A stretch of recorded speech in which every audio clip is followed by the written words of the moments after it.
Excellent. So the meeting is now open to the public. Welcome to the 12th meeting, members of the Committee for Finance in the 22 to 27 mandate. As always, the committee meeting will be recorded and broadcast throughout Parliament buildings and online. Advise members, I'm reading out my instructions, but anyone in the public gallery should put your phone either on silent or airplane mode. Password details for the Wi-Fi are on gallery rules. It's not permitted to take photographs or record any of the meeting. We have two members, Nicola Brogan and Jerry Carroll, who are joining the meeting via Zoom. We have received apologies from Deirdre Hargy and Philip Brett. Yes. Declaration of interest. So members, you're obliged to declare interests at the beginning of every session. Does anyone have any interest to declare? No? Okay. Chairperson's business. The first item in Chairperson's business is something that I want to bring up, and another member of the committee had raised it, and that is around Nick's record keeping and minute taking. I think, and I raised it with the Minister yesterday, I think subject, obviously there was, it was pointed out that there is still a sub judice issue around some of the specifics of the COVID inquiry, but I don't think I don't think really that applies in any meaningful sense to us talking about what has broadly been publicly disclosed around some of the issues around, first of all, getting hold of the executive minutes, also some of the deletion of text messages, and at best inconsistency around keeping of records, and that would include deletion by ministers, SPADs, civil servants in some cases, through, I think, lack of awareness of the rules and lack of enforcement rather than anything necessarily malign. But it is concerning in the context of, in the post-RHI context, and it's, in addition to that, in the update on progress and recommendations from the RHI report, the department marked itself green for the one on record keeping. I think that's hard to take completely seriously whenever we're hearing about mass deletion of records post RHI in 2020.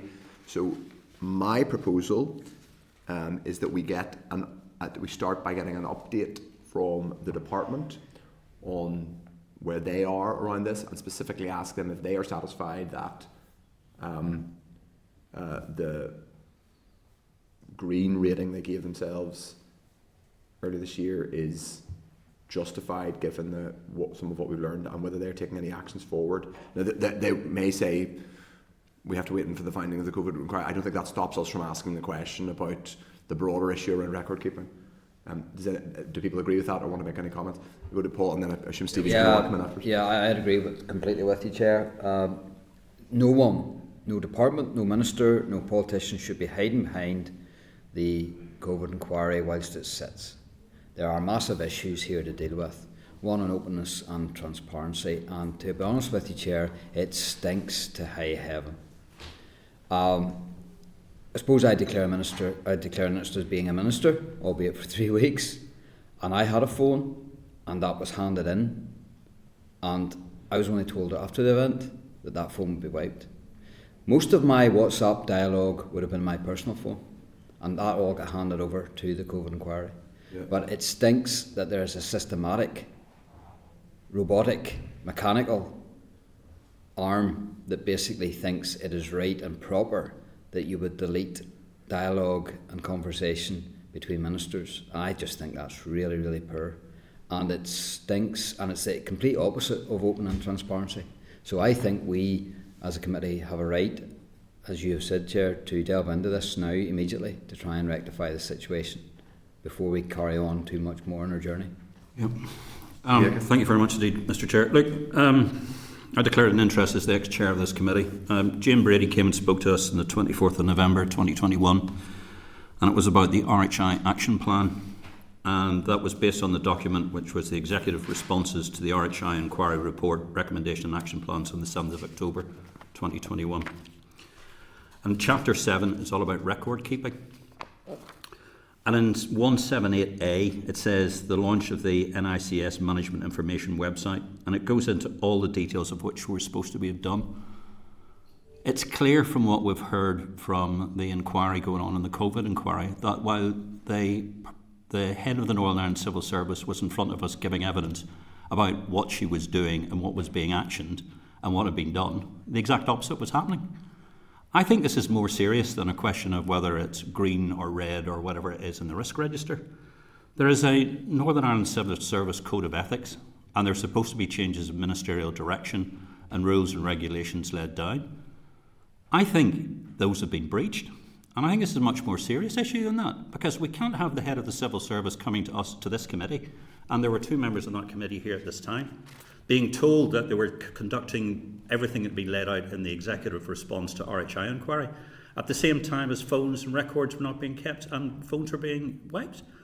Something's not right, Chair, and I, for one, am not very happy about this at all, and I think, I don't like using this language, but I believe we were misled as a committee.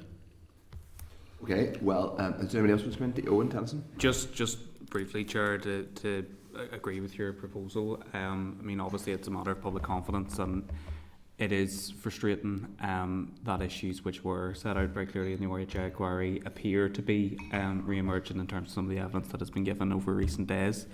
I think there's also an issue that we need to be looking at as a committee in terms of the systems that are used to capture some of that official information. I know some of those are quite outdated, and we need to be ensure, for example, that we're minimising sort of manual input and manual upload of some of this. I mean, there should be automatic capture of any official information, whether that's in WhatsApp or whether that's an email. And I just think as part of any deliberations that we have with the department, that's something that as a committee we should be very conscious of and aware of as well. Yep. I agree with your proposal, but having listened to Steve Aiken there, I wonder, we had mentioned it before about inviting the head of the civil service here for questioning under this header, do we, and then revisit some of the questions that he's outlined before? I think so. We have, I think, provisionally agreed in any case that we will take evidence from the head of the civil service. I think this now makes it more timely and necessary. Can I suggest that the clerk we will obviously come on today and talk about the forward programme. The next couple of weeks are largely tied up with budget scrutiny, but can I suggest that the clerk takes that away to look for the earliest date that we can get that hearing with the head of the civil service, I think at a bare minimum before the summer recess. So that's really less than 2 months away now, so that should be more than adequate time and notice to talk about these things. And I think, just to reiterate the point that was made by Paul Frew, and to slightly push back, I was sort of cautioned now. Perhaps understandably, clerks will want to set down some of the legal parameters. I do not think that it is reasonable that we are constrained from talking about issues by the generic issues around civil service propriety, record keeping, by the fact that there is a COVID inquiry. I don't think that's, and I don't think the sub judice point is actually a reasonable one at all, given that this is a broader structural question about record keeping, less to do with the specifics of specific actions in that light, but the broader findings and the broader revelations. So, can I suggest as an action we go and the clerk takes that away to Just a very quick one, Chair, and thank you very much for letting me back in. The basis of our discussions beforehand with the head of the Northern Ireland Civil Service about the RHI inquiry was to do with the culture and the changing of the civil service culture. I haven't seen any change in that culture at all, and I think that should not just be a matter of concern for this committee. I think it's a matter of concern for the entire Assembly. Well, I mean, I will obviously give her the opportunity to answer that question. I would reserve any remarks I make until then. I'm not. We've only been in 3 months. I would say there's a couple of things that do cause concern. One is HR for a start. One is what we're learning from the committee and the other, from the hearing, and the other is some of the language around reshuffles, which I find concerning. But I do want to give the head of the civil service the opportunity to present the services case, so we will arrange that hearing unless any further comments. Okay. Thank you, Chair. Thanks very much. The next item is draft minutes of the last meeting. So members, they are at page 7 of the meeting pack. If people are content that they represent a true reflection of our proceedings on the 1st of May. I will go ahead and sign them if there's any. Okay, in that case, thank you. Now, agenda item 5 is matters arising. Item 1 is rural ATMs. Members, at page 18 of the meeting pack, there is additional information from the department in relation to rural ATMs. Obviously, there is a rates exemption for rural ATMs, and at the meeting on the 17th of April, members agreed that they were content to the statutory rule to reinstate. To a statutory rule that would reinstate the rates exemption for rural ATMs. We were content that it be reaffirmed by the Assembly, but people requested some statistics on the numbers of rural ATMs that there are over the last 5 years, current location and operators of rural ATMs, and if the department has considered ways to publicise the availability of rural ATMs. So that information is there, it's in a table. As you would imagine, it is not a very large number at all, and it has declined in the last 5 years. Is there any other comments? Diane, for say. Yeah, I just want to make a comment on this. We did bring it up before, and we discussed it, as part of our strategic day. Banking and cash and the position of this and whatever action we're going to take forward as a committee. This map shows the rural ATMs that are claiming the rates exemption. This is not a map of rural ATMs. I live in South Down, and looking at that, you would think that there was no ATMs in my entire constituency, so that's not correct. But at the same time, there are huge areas where there aren't ATMs at all, where there aren't free cash ATMs, and I just want to highlight that in case it gets captured or picked up along the way on it, and just want to make sure it stays on our radar that looking at access to cash, in particular in rural communities, is something that I want to keep on the agenda. Yeah.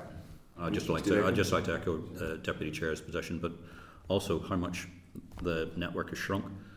And I mean, if we follow the path of this, there's going to be even less, and that's going to be a real significant concern to our rural communities and also those who will need cash. It just seems to be something we need to keep a careful eye on, and again, a matter of concern. Okay, thank you very much. So we'll note that information, but as the Deputy Chair says, it will form part of the work stream that we agreed in our strategic day on financial services. The next item is on excess deaths. On the 17th of April, we discussed NISRA's recent changes to estimations of excess deaths. Members requested some additional information on the new approach to the measurement of excess death by place of death, and this is provided at page 50 of the meeting pack. Officials have also provided a correction to a committee briefing paper on the use of the Coronavirus Act 2020 in the GRO and the methodology for excess deaths. So this is to note, unless anyone had any further comments. Yeah, you'd expect me to come in, Chair. First of all, can I thank NISRA, through you, of course, that they are still providing the old methodology.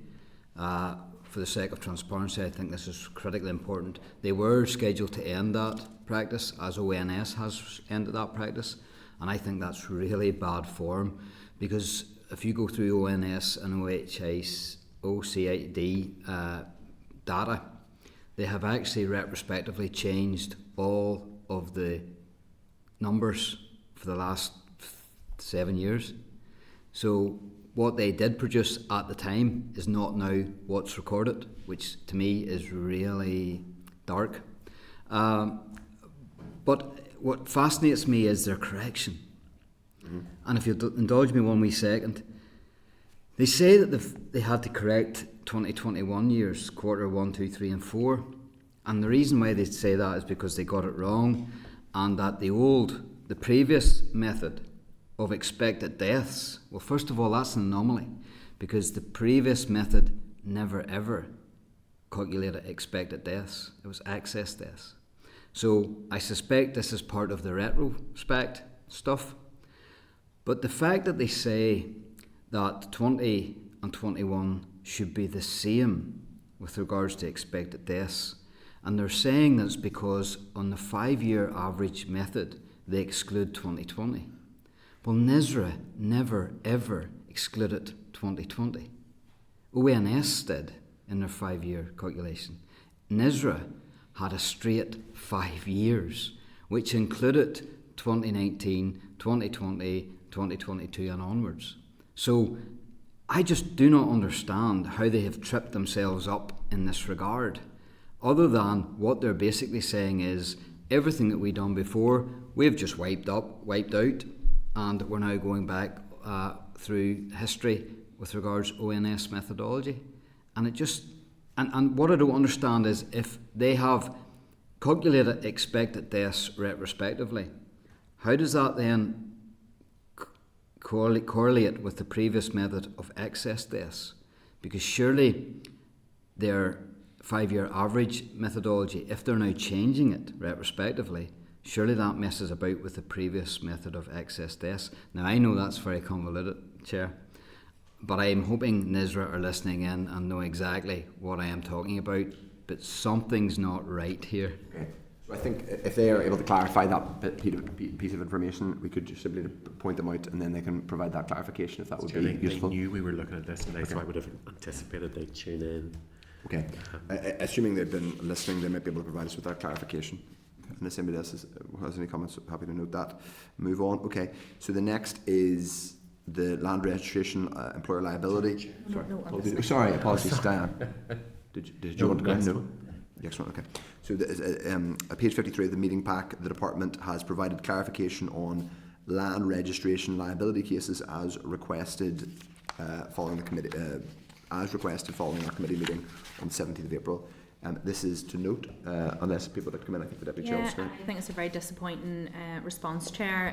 If you remember that meeting, the department listed there was 17 active legal cases against them, and when they provided the breakdown, 11 of them were within land registry, and I wanted more detail as to why. So they've literally just relisted the fact that there's 11 cases against land registry and explained what a contingent liability is in the resource accounts, which I know.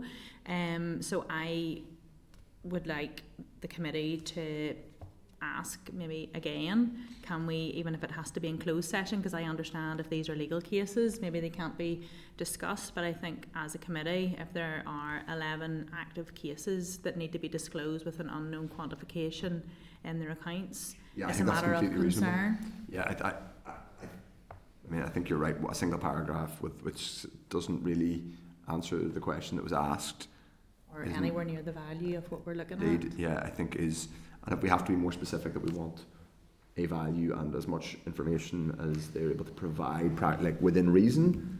I think there was some, Chair, I recall something around awareness of putting a figure on some of these cases. But what we'll do is we'll go back, and I think we can offer, from what members are saying, we can offer either they send us more details under restriction or in confidence, or if they choose... I'm just concerned that this could be a huge financial amount or what's going on here, and you know, it's within the Department of Finance accounts, and if you know, we're looking at the tight budget next year, is there huge cases coming that we don't know about? We'll go back and seek clarification. Yeah, I think that's reasonable. Thank you. Okay, Steve. Just very quick one. I'll fully echo what Diane says. But you know, our committee's heard lots of things in restriction before, and sort of we've had no difficulties at all. So I would fully echo that. Okay. We will take that information out. A page. The next item is shared island funding, but also shared prosperity, levelling up. And we missed one. My apologies. Sorry, I'm skipping quite an important one. Item 4 is on page 54 of the meeting pack, and at our committee hearing on 17th of April, we received a briefing from officials on legislative reform, on minimum age of marriage, and also on belief marriage. Additional information has been provided on potential sanctions, tariffs, and enforcement of the minimum age of marriage in a future bill. So this is really to note at this point, pending further developments in the policy, obviously, which we are expecting at some point, unless anybody has any further comments to make. Chair, we also have a more detailed research paper coming, so that'll flesh this out a bit further. Okay, good. The next item is this time shared island funding for 24-25. Organisations accessing shared prosperity, levelling up, and community ownership funding. So this information is provided to us, and it breaks down the allocations over the last period. Obviously, it's worth saying that there is a challenge, which is that, and certainly from my perspective, and I would hazard a guess from others, it is suboptimal and a problem that this is administered directly by the UK government. It does undermine the principle of devolution, and because the different way our local authorities are constituted here, we have even less local input than they do in Scotland and Wales, because they have because their local authorities, for example, have powers over regeneration which ours don't. So we have basically virtually no democratic input into how these funds are spent in Northern Ireland, and obviously there's also information there in relation to Shared Island. Is there any further information anybody wants to seek, or any comments anybody wants to make? Bearing in mind our briefing. We are getting a briefing. Well. Yes, we are going to get some of ours. No, just from the briefing, but one of the things we don't look. I mean, it will be put to us that we don't have oversight of this, but these are monies that are coming in that will have a direct impact on other sort of department spending, and indeed sort of spending across what we're trying to do for improving Northern Ireland. I would quite like some research information on how the money's been spent, who's responsible for it, and who's accountable for it as well. Because there's a list there, but I haven't seen who's looking at it, who's monitoring it, where the measures of effectiveness is, or any of that. Well, I think with respect, you have highlighted the contradiction and the problems there. I mean, first of all, of course it's less money than was previously allocated under the EU. I would say that's a political point for me. But I also, as I said, there is no. I mean, there are we don't have any oversight over this. We have no means of saying whether this is a good, bad, or indifferent, or whether it's being whether there's value for money, or whether it's being equitably or intelligently spent. That's not to say that lots of the recipients are not very worthy, because no doubt that many of them are. I'm sure most of them.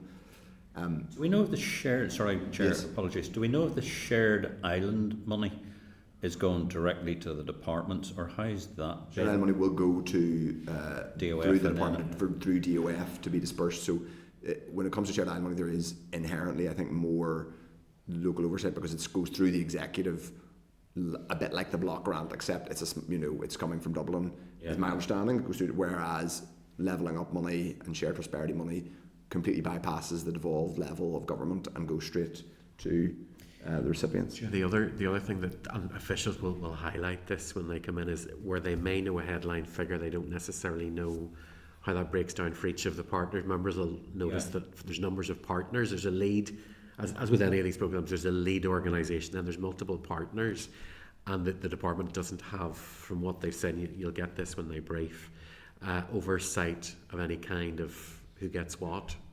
We know if there's a formal MOU between the Irish government and the DOF, because if they had a framework of an MOU, maybe that's something we could be. In what sense? What would be what kind of MOU saying?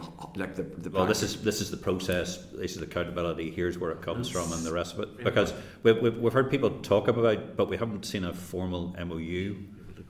Well, I think we could ask DOF. Yeah, it would be of interest, because if that's something that works, maybe it's something we could be. There is a bit of detail there on how it works. I mean they engagement with the Irish government, including confirmation of individual funding commitments from the Shared Island Fund, is being led by individual departments concerned. This includes the profile for funding announced by the Irish government on the 20th of March for 2024, which I presume means that, for example, the Department of Infrastructure will tell them when they wish to draw down amounts of money for the A5 or whatever. Okay. Chair, it occurs to me the Irish government will have governance structures, and I suppose then that makes departments here recipients.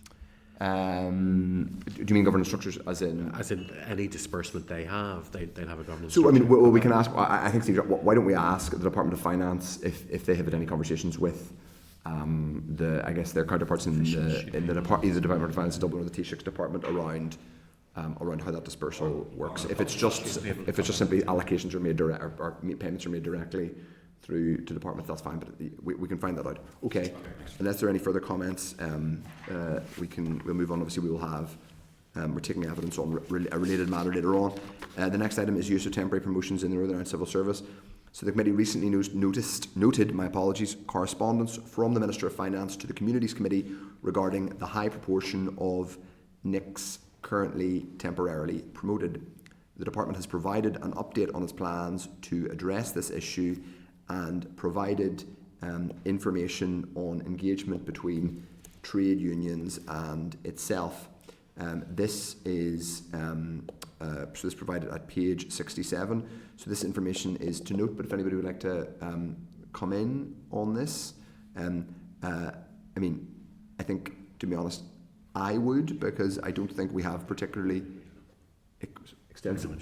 I don't think we have particularly. They haven't given us a little bit like with the our question on liabilities and the land registry. We haven't got a huge amount of information. They've kind of given us a bit of a pro forma view and not anything that relates to a kind of strategic insight into whether this is good, bad or indifferent, whether they are, as a matter of policy, relaxed or concerned about the level of temporary promotion. And I find that slightly concerning, but perhaps I'm being too precious.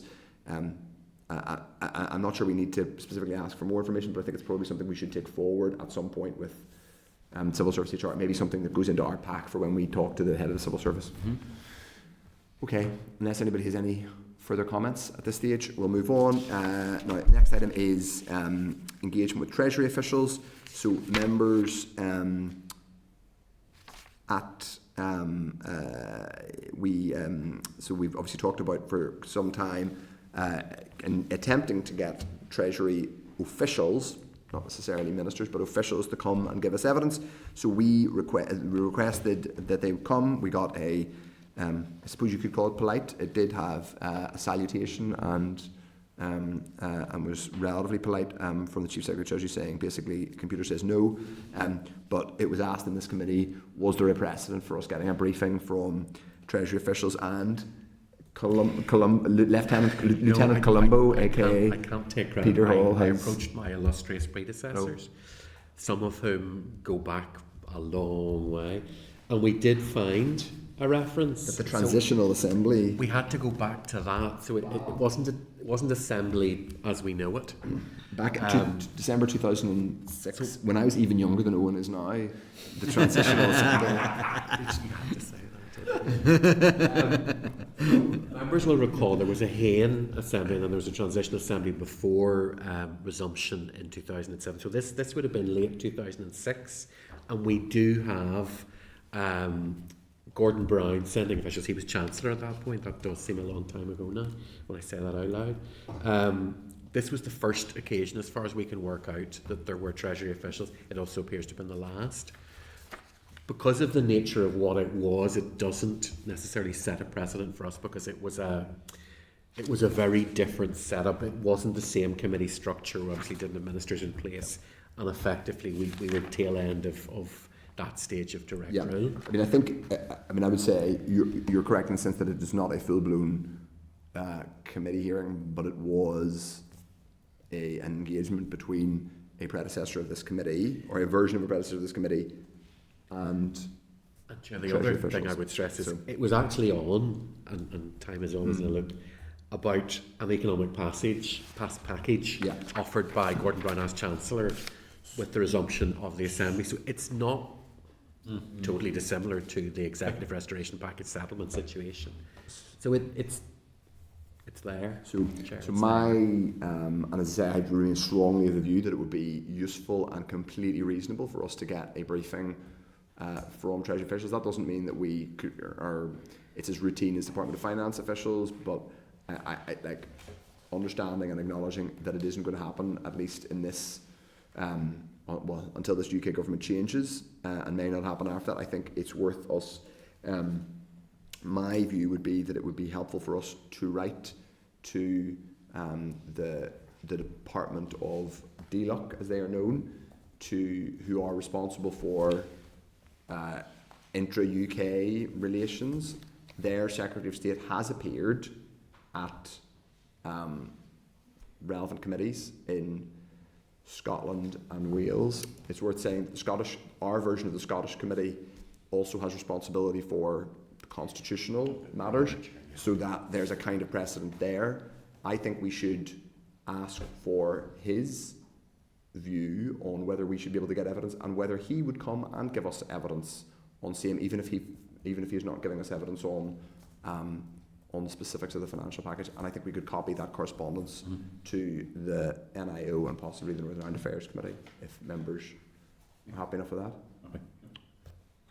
Mr. Chair, I just wanted to ask, should we formally as a committee write to the Minister to ask for any update on communication with the Treasury, because it keeps being referenced in passing how, you know, she's continuing to engage, but it has been quite some time since any last written piece of correspondence between the Minister and the Chief Secretary to the Treasury. So if the Chief Secretary to the Treasury were to come back again with some communication, I think that would be our open opportunity to say, can they give evidence on the back of that? I think that would be a helpful thing. I think it's really excellent, and I'm glad you raised it. I think it came up in orals yesterday, an update. I think there were two different questions, or they were grouped about where the talks with the Treasury. My colleague Claire Hanna asked a written question about Treasury conversations between the executive or the department and the Treasury. So I think it would be useful if we could to get an update from the Minister on where those conversations are. Okay. Now, if there are no other comments on that, item 8 is non-NICS outstanding pay claims. At the meeting on the 24th of April, when we were considering the written ministerial statement on the 23 Civil Service Pay Award, we agreed to seek an update from the Department on any outstanding pay claims, including those for non-NICS staff where the Department of Finance has a locus. So officials have advised that the Department of Finance approved pay remits for some non-NICS staff groups, but not all. An update could be provided on those non-NICS staff groups where a pay remit has been submitted to the Department of Finance for approval. For those non-NICS staff groups that require DOF approval but which haven't been submitted as yet, DOF would need to inquire of each department what the latest position is. For those non-NICS staff groups that do not require DOF approval, the department does not have a role and does not hold that information or normally ask to receive it. It is anticipated that the formal response to the committee will provide further details. So just to be clear, we are going to get a formal response which will have... Yes, Chair, I've talked to officials and that's basically an outline of the discussion we had. The response itself will flesh that out. It's simply as you stated, some go through DOF and that has already happened. Some go through DOF and that hasn't happened yet. Others, DOF doesn't see them at all and doesn't have to approve them and would not normally be party to them. And we're seeking, officials will provide the rationale for that. My understanding is there's a certain amount of DOF trying to make things easier for those who don't need to be involved in an elaborate process, so that more direct and faster decision making can happen. But they will clarify all that in the written response we get. Okay. And any further comments on that? Jerry not coming in? They're there. No, Jerry's just dropped off the call about 4 minutes ago. All right, okay. But through the chair, that's fine. If I think people can It is keeping an eye, so don't worry about them not being on the people screen update. We will bring in people who indicate remotely. So They're not going to be left out. apologies. I know Jerry brought it up last time. That's fine. Yeah, and he's been very quiet, which isn't like him. Yeah. Okay. Well, we'll give him the opportunity to input if he indicates. Okay. But we will be getting a response. We will require and will get a more formal response in due course. Okay, next agenda item is Public Service Pensions, Exercise of Powers, Compensation and Information Amendment Directions, Northern Ireland 2024. On the 26th of April, the Department of Finance wrote to the committee in relation to Public Service Pensions Directions, Exercise of Powers, Compensation and Information Directions NI24.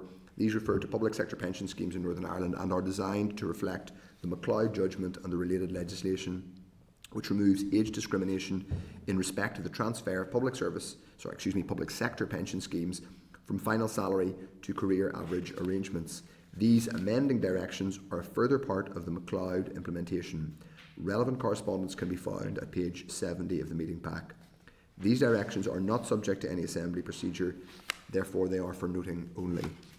Apologies, I should have made a declaration. I'm the chair of the Northern Ireland Assembly Pension Trust, so I just want to say apologies for that, Chair. No problem. That's cleared.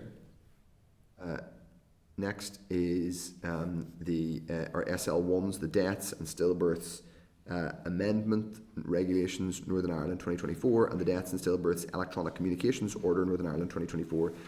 The Department of Finance is proposing to make 2 statutory rules which, taken together, will make permanent those temporary provisions under the Coronavirus Act which allowed for the use of electronic communications and the electronic transfer of documents in relation to the registration of deaths and stillbirths.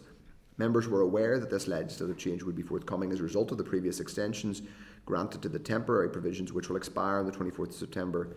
These rules are subject to negative resolution and will come into operation on the 16th of September 2024.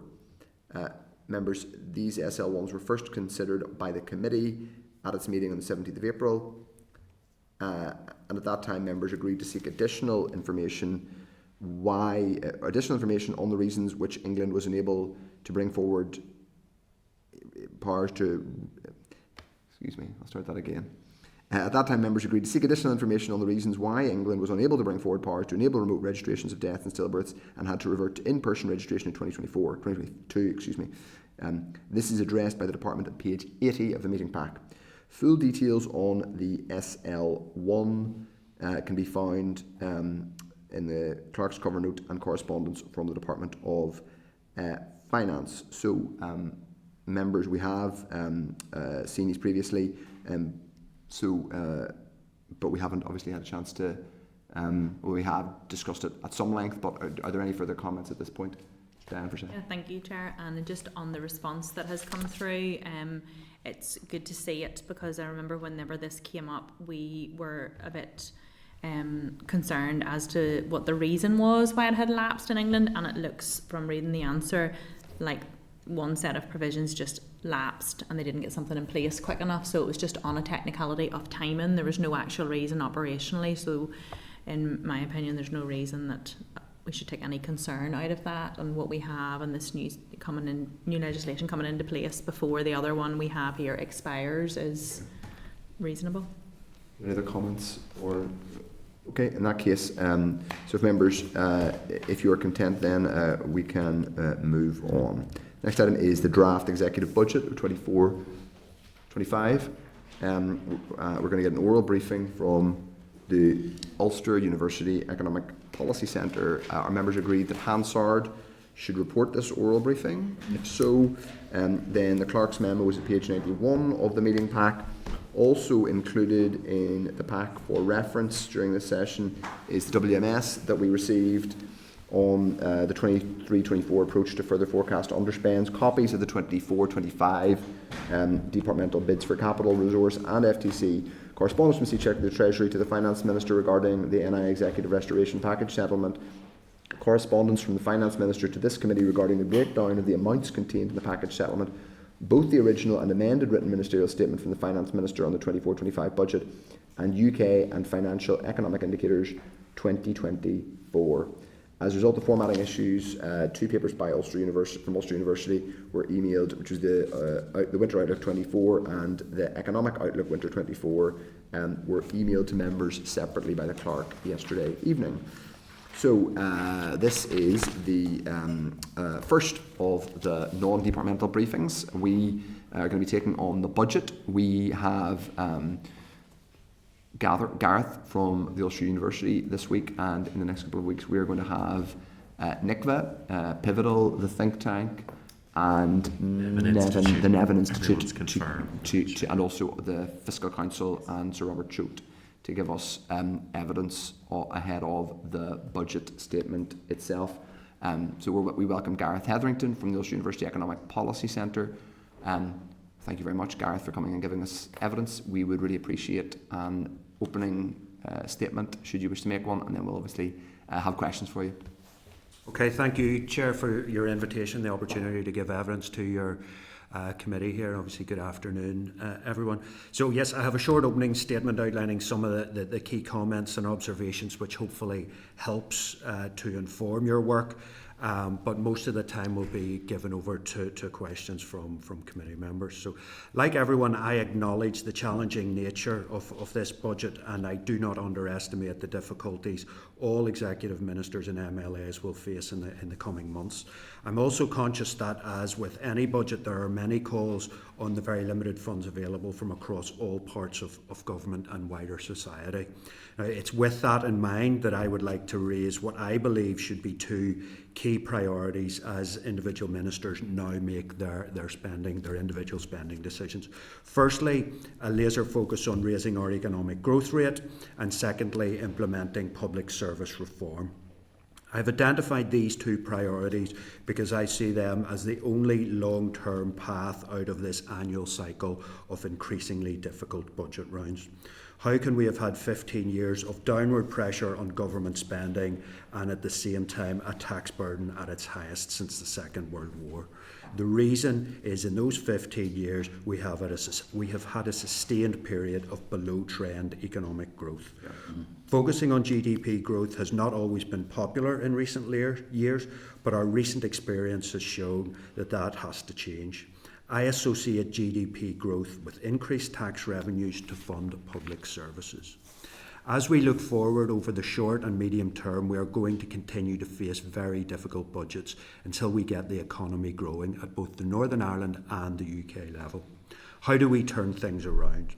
So I'm going to focus on two areas: capital investment and skills, very briefly. On capital investment, prior to the global financial crisis, governments increased capital and infrastructure spending year on year. Those increases in investment spending stopped after 2008, and at the same time, long-term economic growth started to plateau. That can be no coincidence. We need to prioritise investment in economic infrastructure such as transport, communications and utilities, in particular water and wastewater. That in turn creates the basis for increased private sector investment and hence economic growth. On skills, despite the economic challenges we face in terms of high interest rates, the fallout from the pandemic and then the war in Ukraine, businesses still report finding people, and particularly those with the right skills, to be their number one challenge. This issue is constraining business growth, overall economic growth, and as a consequence, lower tax revenues. We need to turn this skills deficit around. Significant progress has been made since the Belfast Good Friday Agreement on skills, but we still have a long way to go to achieve our potential and match other successful economies. This is across the entire skills spectrum. Northern Ireland has the lowest share of its population educated to a tertiary level across the UK and the Republic of Ireland. Northern Ireland also has the highest levels of economic inactivity in the UK, but approximately 55,000 of the economically inactive have indicated that they would like to work in future. There are a wide range of policy interventions that could be put in place to help address these issues, which I'd be happy to elaborate during the questions. But very briefly, I'll give a few. Removing the welfare disincentive to return to training by allowing people to retain their welfare benefits during their participation in skills development training programmes. Broadening the scope of skills academies. Skills academies have an excellent reputation for good reason, but they should be expanded in terms of individuals eligible. They should also include those with low to no qualifications. They tend to be for people with higher level qualifications. The size of firms, they tend to focus on FDI and larger firms. I think that should be broadened to include SMEs and micro firms. And we should also broaden the number of sectors. They tend to be quite technology focused at present, but we should be broadening that. We should also expand employability interventions, which tend to focus on young people, but should also be made available for older economically inactive individuals. We need clearer education and qualifications pathways for those wanting to pursue a professional and technical education, and clearer mapping of training and development support for those in employment to help raise their productivity, and signposting for lifelong learning. This is not to be critical or suggest that work is not being done in these areas, but these are the areas that require focus, and given the complex nature of the problems faced by some groups in society, cross-departmental solutions are needed, and that can be a challenge. Turning to the second priority of public service transformation. In the past, this may have been interpreted as code for efficiency savings to reduce budgets. Whether that was right or wrong at the time, it's certainly not the case today, given the challenges faced by our public services. Transformation is required to make sure we get maximum outputs and outcomes for the money spent. I will be very brief in my comments and discuss the two largest departmental budgets. Firstly, health. In 2019, the then Permanent Secretary in the Department of Health said that he had enough money to run a world-class health service, just not enough money to run this health service. Bengoa also made similar comments indicating that the issue was less about the funding available for health and more about how the money was spent. Those statements were made some years ago and funding pressures will have grown significantly since then, but they both point to the need to reform the delivery of health in Northern Ireland. Given the stated need for a 6% annual increase in the health budget just to stand still, the status quo is simply not an option. On education, another sector facing very significant challenges. In recent weeks, school principals have taken to the airwaves outlining their very difficult financial situations and the steps they are taking to make ends meet. These principals have been put in an impossible position and significant reform is also required here. Recent data is hard to find, but in 2020, in response to an Assembly question, the then Education Minister indicated there were 60,000 surplus places in schools across Northern Ireland. That may have come down in the last few years, but demographics presents a challenge here too. The debate on demographics tends to focus on the increasing numbers of older people and the demand that will put on the health and social care sector. However, that is only one aspect of the debate. There are currently approximately 355,000 5 to 18-year-olds in Northern Ireland, but that is forecast to fall to 285,000 by 2040. That's a further reduction of 70,000 or 20%. The decision to close small schools is very difficult, particularly when located in small communities. But keeping those schools open is absorbing funding desperately needed in other schools, particularly as demand for the likes of SEN services continues to grow. We can look at these challenges and conclude that the best time to have started this transformation was 10 years ago, and that might be correct. But the second best time to start is now. Finally, Chair, I want to end on a more positive note. We all know the challenges we face and the difficult decisions that need to be taken, but we also know the policy solutions to reverse this trend. Technology presents a world of opportunities, both from an economic as well as a public service perspective. And in my job, every day I see a younger generation ambitious to grasp that opportunity. But it is our responsibility to create the right economic environment to let them thrive. So, thank you. Thank you very much, Gareth. That was a very useful and concise overview of where we are, or perhaps where we should be. I suppose my first question would be, having set out two broad thematic and urgent but also long-term priorities, which, if I can distill them correctly, are: one, investing in longer-term economic growth, the kinds of things that drive productivity, skills and infrastructure, and two, transforming public services. How well would you judge the budget that we've just seen in terms of delivering or setting a vision for those two priorities? Well, I think I haven't obviously had access to the detail of behind the high-level numbers that the Minister has set out.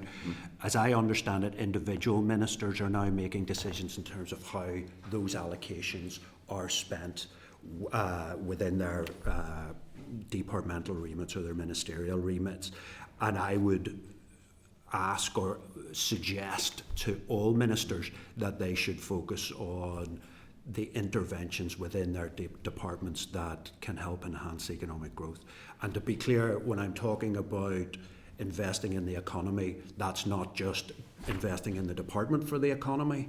Indeed. Almost all departments have a remit to play in terms of economic growth, whether it's the Department of Finance, Department for Communities in terms of economic inactivity, Department for Infrastructure, obviously, DA, and health in terms of trying to return people. So I think I'm conscious, Chair, it would be very easy for me to be critical and say, well, there isn't enough money and there should be more money put here. There's a fiscal reality that we have to live with, and for me, I think the focus has to be on, we have to spend the money we have as wisely as possible and focus on the areas that's going to grow the economy so we can, as I say, increase tax revenue and public services. Just on what you've heard so far, if you had to pick if I forced you to pick, let's say no more than a handful, if I forced you to pick some priorities which you felt, and let's start with priorities on the first theme, which is improving productivity, improving GDP. If you had to pick certain and this is I think a key part of what we all need to do is prioritise. What would those? So you mentioned, for example, wastewater, and you also mentioned skills. What would the priorities be? And that's in relation to improving GDP. So in terms within skills, and that is what are not the priorities, as it were. Yes. Well, so I think it's important. I'll go into some of the areas in terms of perhaps skills and infrastructure, but it's also important to recognise not everything that and policy interventions that need to be made cost more money.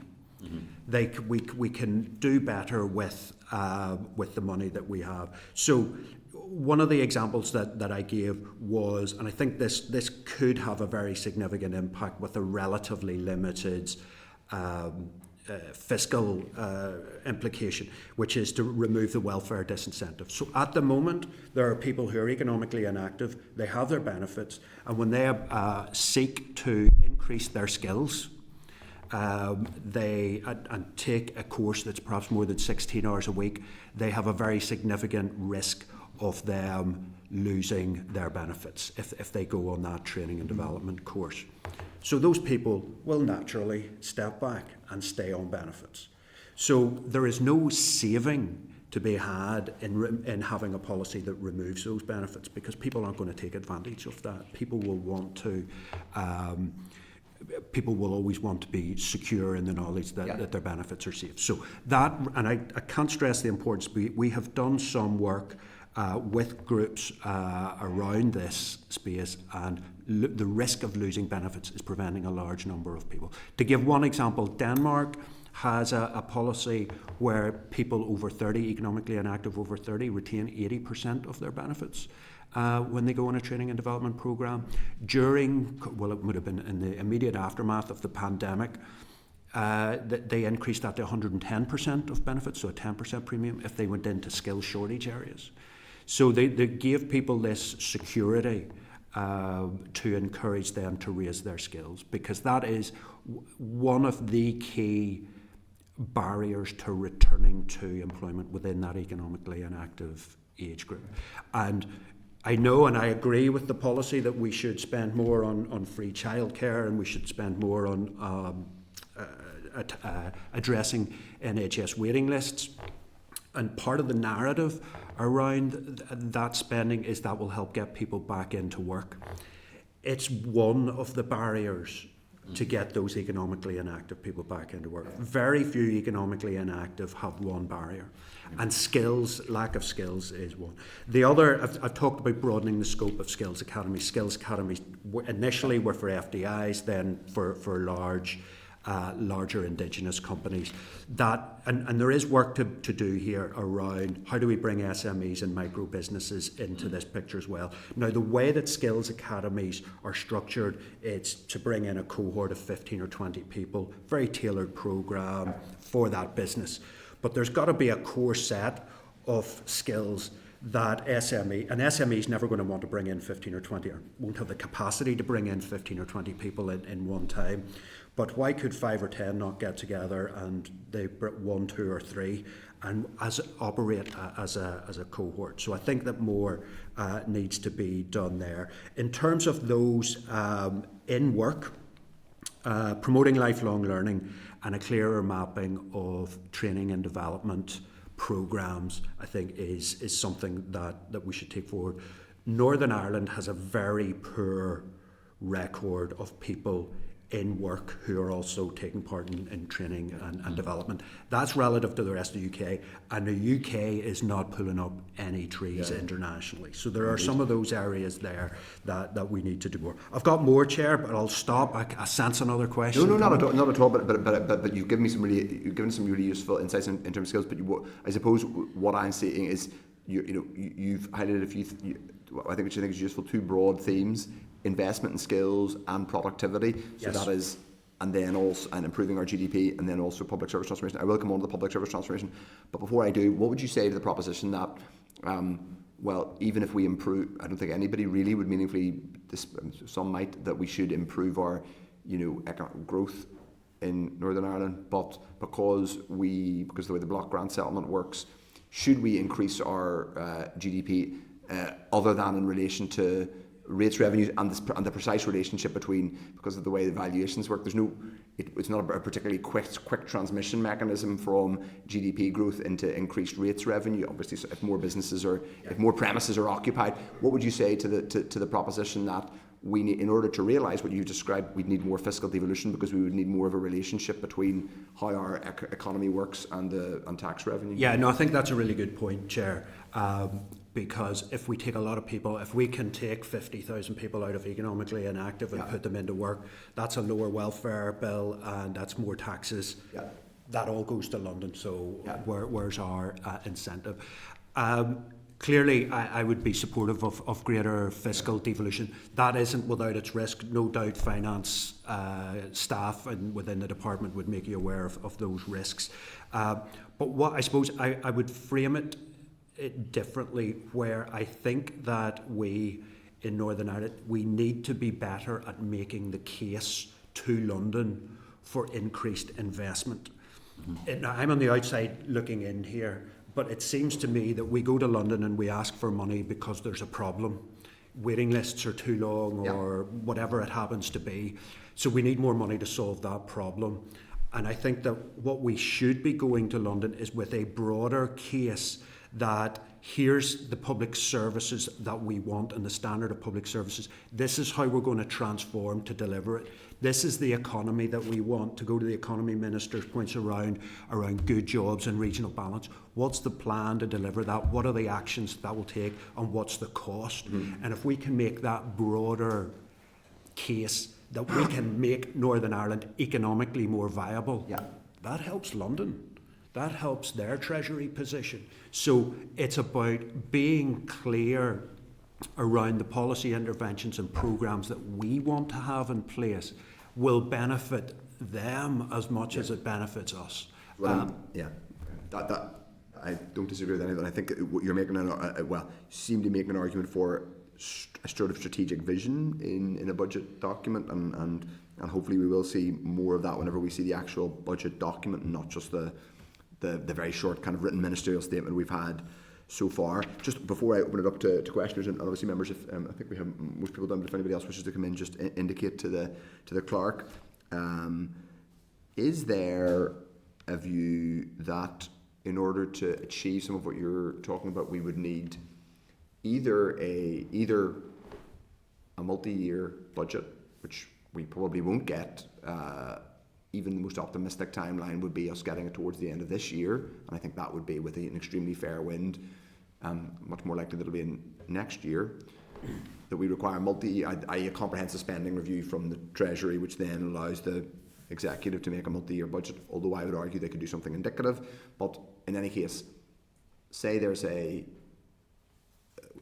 question I'm putting to you is, there is an argument that you need a multi-year budget and or a programme for government in order to properly deliver the kind of strategic vision you're talking about.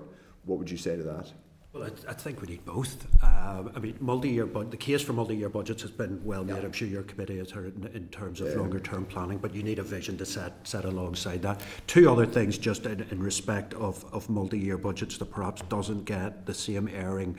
One is this drives me insane. Departments should be able to carry over surpluses from one year to the next. That impacts it leads to suboptimal decision making, and an inability to take the best decisions from a strategic perspective that should be taken. That would be the first point. I think a second point is obviously the 3 year. Do you mean both resource and capital? Yes, absolutely. Now, I understand the reasons why it's not there, but we need greater flexibility in terms of the ability to carry funding across from one year. What would you say to the idea that, there is an amount, and now I think some of it has been sacrificed because of the restoration package, because it's gone into that. But there is an amount each year, but it's effectively centrally held by the DOF, and they get to decide what's carried over. What would you say about the budget exchange scheme? So like, don't quote me on this, officials, but I think that's a small number. I'm sorry, I might quote you on it, I'm afraid. Okay, okay. So there is a better way of. I'm giving you what I believe to be the answer, but yes.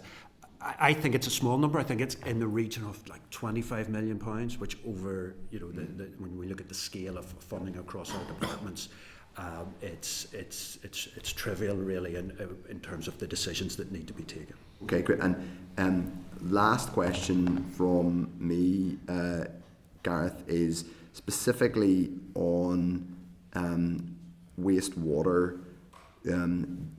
Would you prioritise some kind of investment or intervention in our wastewater infrastructure? Lots of people would say that it's becoming so structurally, economically obstructive and indeed ecologically damaging that there has to be some form of significant intervention. What would you say to that? Yes, I've seen estimates that there are currently in the region of 19,000 residential units on hold, the development of 19,000 residential developments on hold because of constraints on the wastewater infrastructure. I think there's a larger discussion here. I can get into revenue raising if someone wants to ask a question, but there's a larger piece here around the constraints on GoCos, on government-owned companies, and their inability to carry surpluses over from one year to the next, yes, and also to borrow. And so there are other opportunities to look at different ownership structures for the likes of NI Water. The Housing Executive is another example that could give greater could give greater financial flexibilities for those businesses to invest in the infrastructure that we're talking about.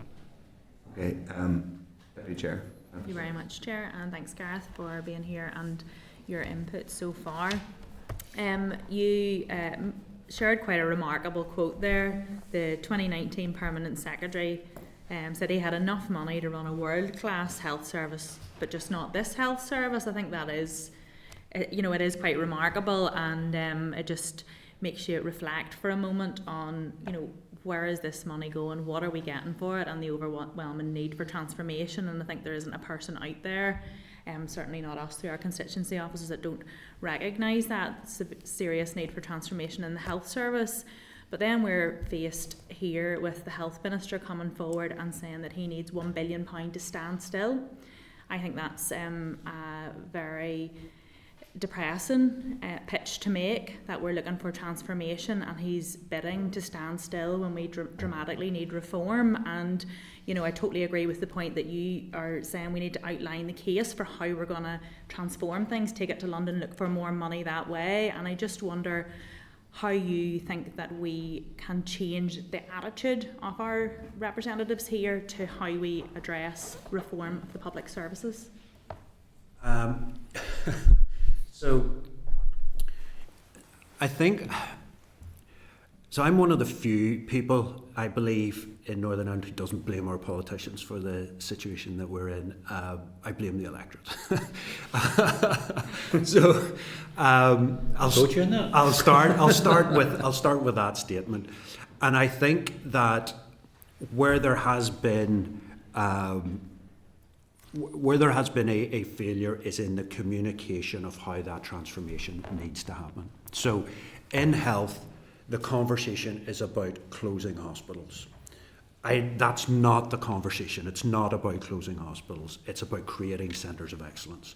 And I'm not a health expert, so I wouldn't want people putting too much weight on this, but I've heard people from the health sector indicating that they need all of their health estate.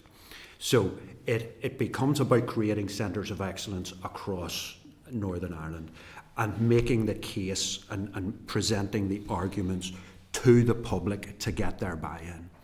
Because I suppose what I haven't heard or seen is that argument being made in a in a coherent and structured way that people will understand. I do think we are in a position where, in general, there is a recognition things need to change around here. You know, that's so there is that recognition, but how things change and giving people assurance that this is about delivering better quality services for the money that we spend, rather than what we're dealing with.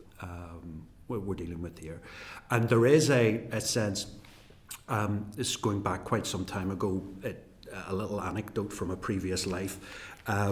I was working with a council on. I was working with Belfast City Council on leisure services, and they did a survey to say there was a proposal. Well, should Belfast go from 12, I think, leisure centres to four large, high spec, and they did a survey, and it was people wanted to know, they wanted 12 poor leisure centres at the bottom of the street rather than 4 high quality. So there is we take a very localised attitude. When I say we, I'm talking about the population here. We tend to take a very localised attitude to public services, and the argument for why that needs to change has to be made in a coherent way. I think that's where we need to start. Well, absolutely, but it's just always keeping that language and ambition that we're looking for extra money to try to make improvements, especially whenever it's so visible to people that some services are not good enough on a day-to-day basis.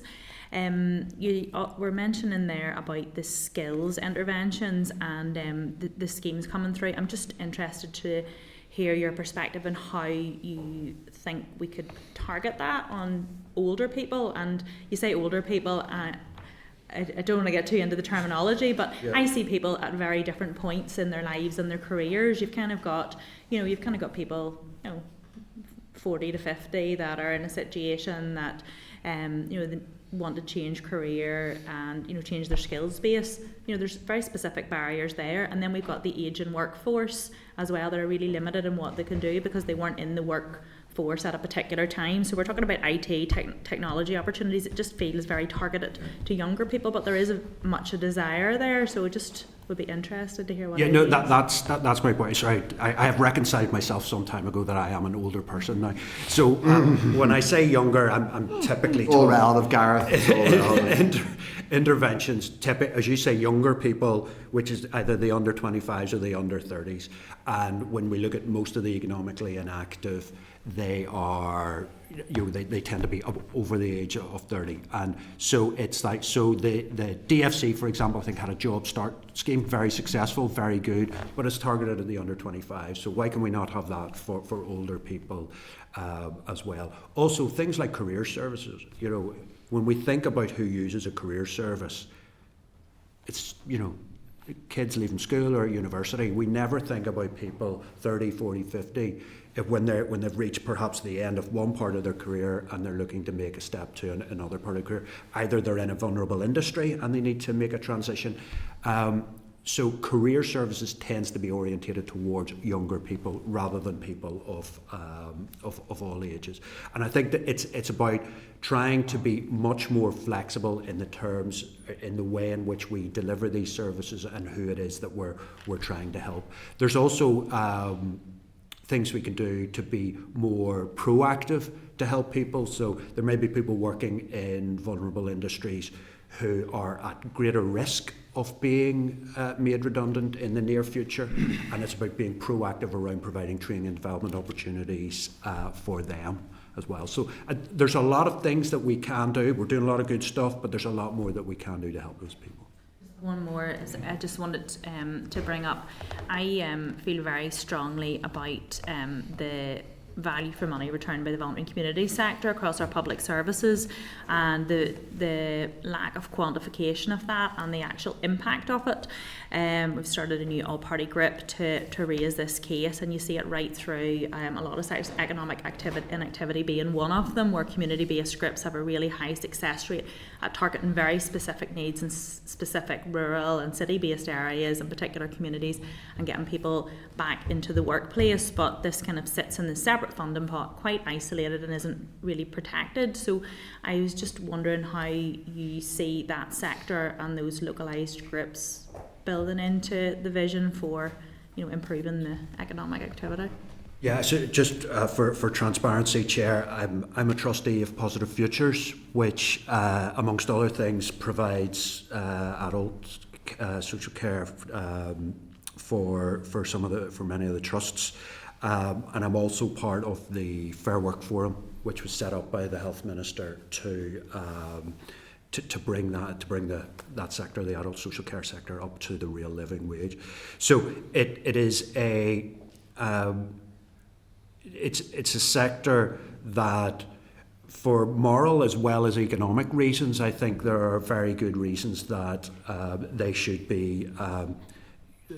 move to the real living wage, and also the way in which they're funded, and particularly with one-year budgets, you also have one-year commissioning rounds, so that it creates significant insecurity, and staff retention is a real challenge for them.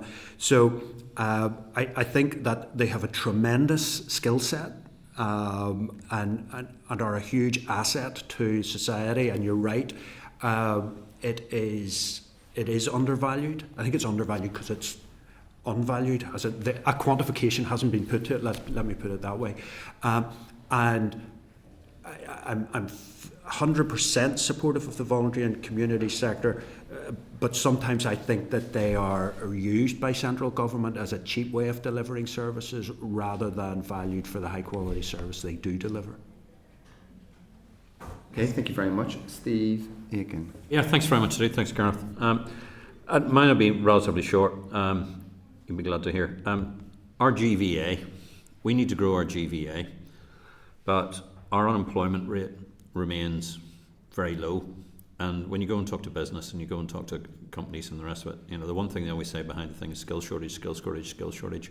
How do we get more highly skilled people quick enough to be able to do all the transformation and pieces about the economy? Yes.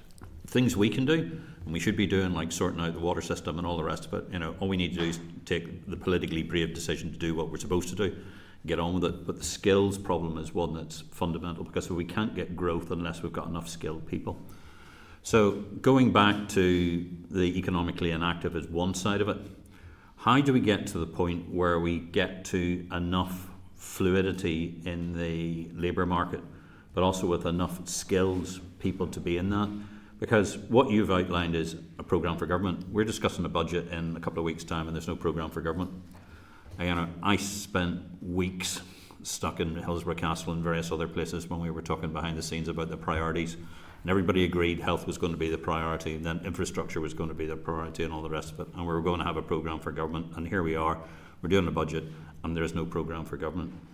So how do we hone in and make people focus on the skills issue? Because if we don't do that, we're never going to get the growth.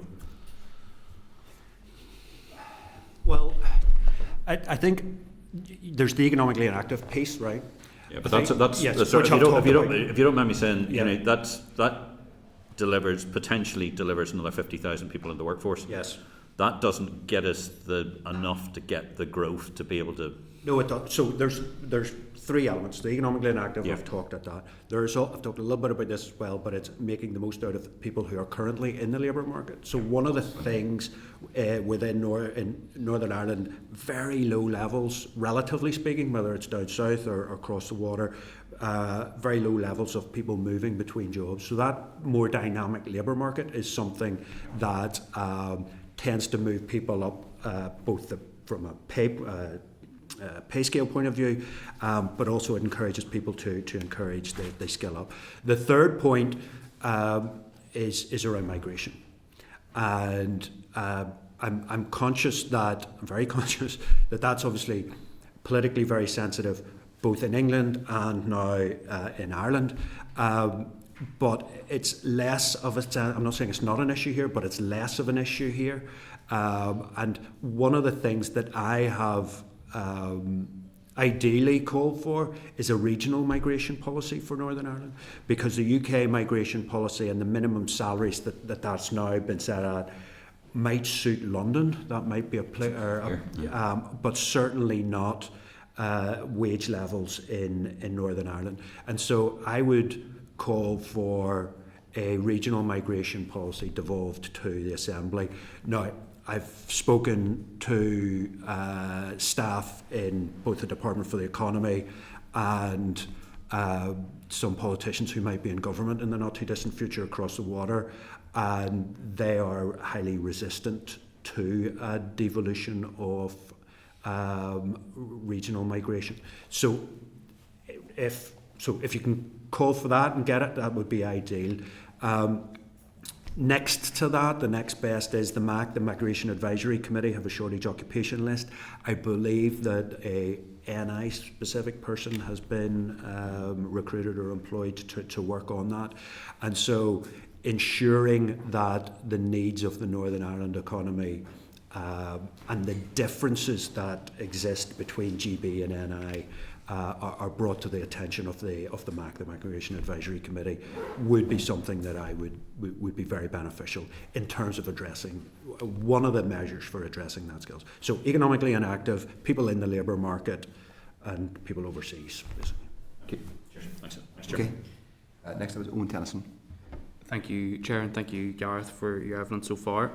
You talked in your opening remarks about the fact that the tax burden is now the highest since the Second World War. Obviously, we have limited tax raising powers, rates being the main one. Do you think it is a missed opportunity that the budget statement hasn't included any proposals to change any of the rate and reliefs, either on the non-domestic or domestic side, to ensure that that tax burden is spread, I guess, in a fairer way? So I should say, actually, the Finance Minister has recently called for the potential for a uniform business rate to be applied in Northern Ireland, and it's my responsibility to look at that, and I'm happy to come back to the committee when that research is complete. Has she called for it to happen, or she said that she wants evidence? Oh, no, sorry, she's called for research. Yeah. So For research. yeah, so and that's fallen on my lap. So happy to come back to the committee and discuss that specific point. There have been calls. The research is very much at the preliminary stage, so I can't really speak to. I don't have any findings to give you. In terms of, was there an opportunity missed? So are you talking about raising the cap on domestic properties, for example? Are those just any of those measures? I mean, do you have a view in terms of anything that could have been done at this stage, which would have been economically beneficial but also more progressive? I think that there have been, and there is justification for raising the domestic cap from 400,000. However, I think the additional revenue that would raise would be very limited in terms of the scale of the problems that we have. Quite often, always when you talk to the business community, there are calls for a fundamental review of rates. They're not fit for purpose, etc., etc. Okay, give me an alternative. And that's where the conversation ends. Or it very quickly then becomes a conversation about reliefs and increased reliefs. So in my view, when someone talks about the need to completely reform property taxes, what they're asking for is a lower rates bill. That's what they want. Now, okay, but then, well, who bears the burden and where should that go? So my view on rates is that a lot of reliefs, what that points to is a system that isn't working properly. But any time that we've ever looked to try to make changes to it, a solution just creates a different problem. And so it would, there's clearly an argument that we should abolish all reliefs, and the money then that would generate could be used to reduce rates across the board for all the other organisations. I wouldn't recommend that without a significant amount of work around the impact of individual taxes. So in terms of making, if you want to make a significant economic impact, then you would need to change rates in a significant way. And that would either bring about additional costs on some groups and reliefs on others. Unfortunately, in Northern Ireland, there just aren't enough rich people to be able to take additional revenues from, to be able to make a meaningful increase in revenues that would generate that would have an impact economically. Well, that's helpful. Thank you very much. Just moving on slightly then to sort of the budget process itself. So obviously, sort of every budget cycle that we go through in Northern Ireland seems to be unusual in that it's either being done at Westminster, or whenever we're doing it here, it's done later than it should be and in a fairly rushed fashion. Do you have any view in terms of the impact that political uncertainty is having on the economy more broadly, or on attracting investment? I mean, I can't quantify it, but in any survey of businesses, either from a foreign direct investment point of view or indigenous businesses, political stability, confidence in institutions, and the stability around those institutions is one of the top factors. So, yeah, I mean that's very important from a business point of view. I mean, and I think that, I suppose, I always think back to the time that Arlene Foster and Martin McGuinness were to go to New York, and they told the great and the good, the business community in New York, we're going to have a lower rate of corporation tax here, and that's really interesting to people, and then we don't deliver. That people don't forget those big promises that aren't delivered, and I think it's about being realistic, honest, and creating that stable regime to allow businesses that are here and businesses that aren't here to make informed investment decisions. Thank you for that, Gareth. And just one final question, Yeah. Chair, if that's okay. Just in relation to the negotiations that are happening now between the Finance Minister and the Chief Secretary of the Treasury around the renewed fiscal framework, you touched on the potential for fiscal devolution, I think, in your answer to the Chair.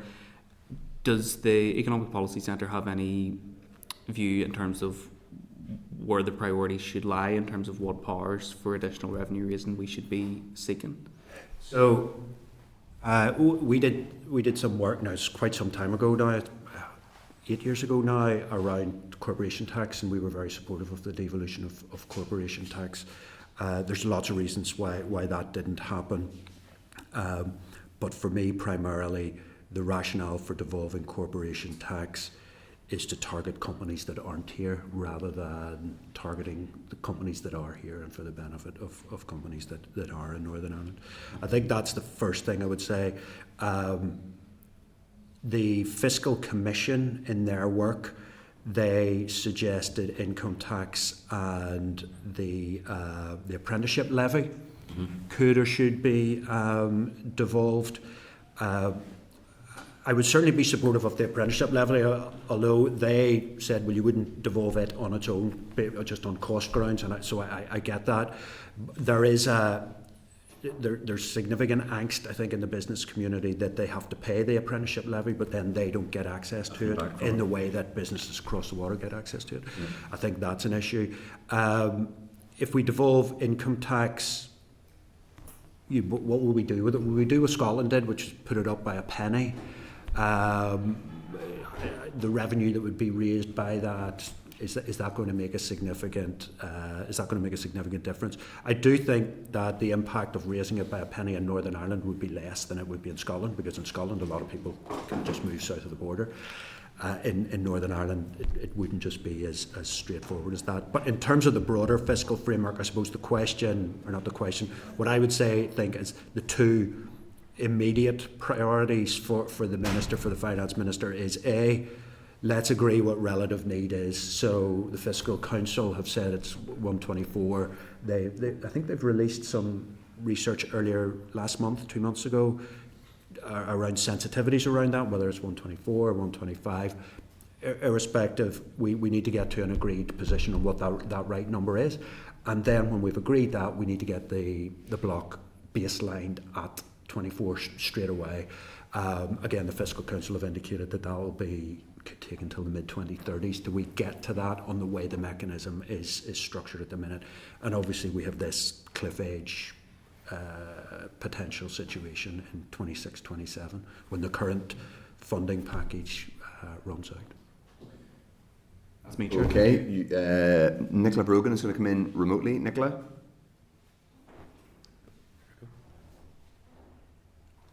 Can't hear you, Nicola. It feels very 2020 for me to say, you're on mute. Try now, Nicola. I think that's me now. Can you hear me? It is. I can hear you, go ahead. We're both unmuting it. Thank you, Chair, and thank you, Gareth, for your presentation there. I suppose a lot of the focus there this afternoon has been on like investing in the economy and promoting economic growth and improving GDP and that there. I suppose in that way moving forward and having better budgets going forward and even those multi-year budgets and that there as well. But you will know that overall we have, you know, as an executive and all parties in fact around the Assembly have noted that there's been historic and chronic British underinvestment here in the executive and in the north. So I'm wondering if you could maybe give an assessment of just how impactful that's been on public services here in the north over the last 15 years, I suppose. Yeah, I mean, I think that I'll answer the question in a different way. I think there's a very strong rationale to make up that shortfall in underinvestment over the last few years. I believe that that argument for that money has to be set against, or not, has to be put alongside this case for change and what we want that change to be. So we're asking for money, but here's the plan. Can Treasury invest in that plan? Is this something that Treasury should invest in? And I think that I would couch it in those terms. I mean, there's no doubt that initially, if we go back to 2010 when austerity measures were first implemented, there would have been relatively low-hanging fruit in terms of being able to find efficiency savings. That time has long since passed. But one of the other, I suppose, more concerning issues that I'm aware of, this was data actually just released last week by ONS. Now, this is at the UK level, and I would suspect that the situation's exactly the same locally, where following the pandemic, public sector productivity has actually dropped. So not just the problem in the private sector is that productivity hasn't grown fast enough, but it is growing, albeit minimally. In the public sector, productivity has actually fallen. And so we're putting more money that we don't have and getting poorer outcomes as a result of that. The reasons for that need to be properly explored. Are those reasons because of underinvestment and an inability to invest in technology and other capital projects? And that's why productivity has dropped off? Or is there something happened during and after the pandemic that has made working and basically had a negative impact on productivity? So yes, very significant impact. We need to understand why, and we need to use the arguments in our favour to secure the funding to build a case for delivering that improvement. Okay, thank you. And I suppose on the same vein, and picking up from the conversation you had with Owen there about the 124% the fiscal floor and meeting the level of need here, what's your assessment on that figure? Do you agree with it? Do you think it could be raised, should be raised? Or what's your view on it? Yeah, I suppose that was an estimate that was identified by the Fiscal Council. I would defer to their judgment in terms of that number. I mean, clearly, if it can be increased, then we can agree with Treasury to increase it. That gives further funding for investment.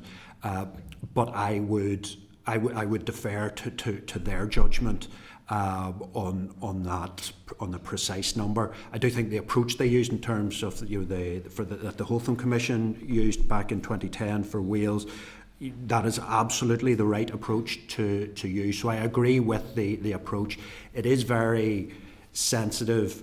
The number itself, the calculation is sensitive to various assumptions, and they, as I said, they carried out some sensitivity analysis around that. But I certainly, and we haven't done any work to identify a different premium, so I wouldn't want to second guess their work. And I think you're taking evidence from the commission or from the council A couple of weeks. shortly. Yes. Next week. No, that's fair enough, Gareth. Just on that 124%, I think you mentioned there when you're speaking to one as well about the importance of having that baseline implemented straight away so that it doesn't become a ceiling that is a floor. Is that the case? Is that what you said? Do you agree with that? Yes. Yeah, okay. And just one final point. You talked about skills shortages and about the different barriers there to people, about economic growth and that. And I think one of the major barriers that you did touch upon this earlier too, but one of the major barriers that we see is the crisis in childcare, and especially affecting women getting into the workforce and the effect that there has on the economic growth. So do you agree that we need to see healthy investment in the childcare sector to drive down costs for parents in order to let parents get back into work or get into work in the first place, and to, I suppose, improve the quality of the childcare for child development and all that there as well?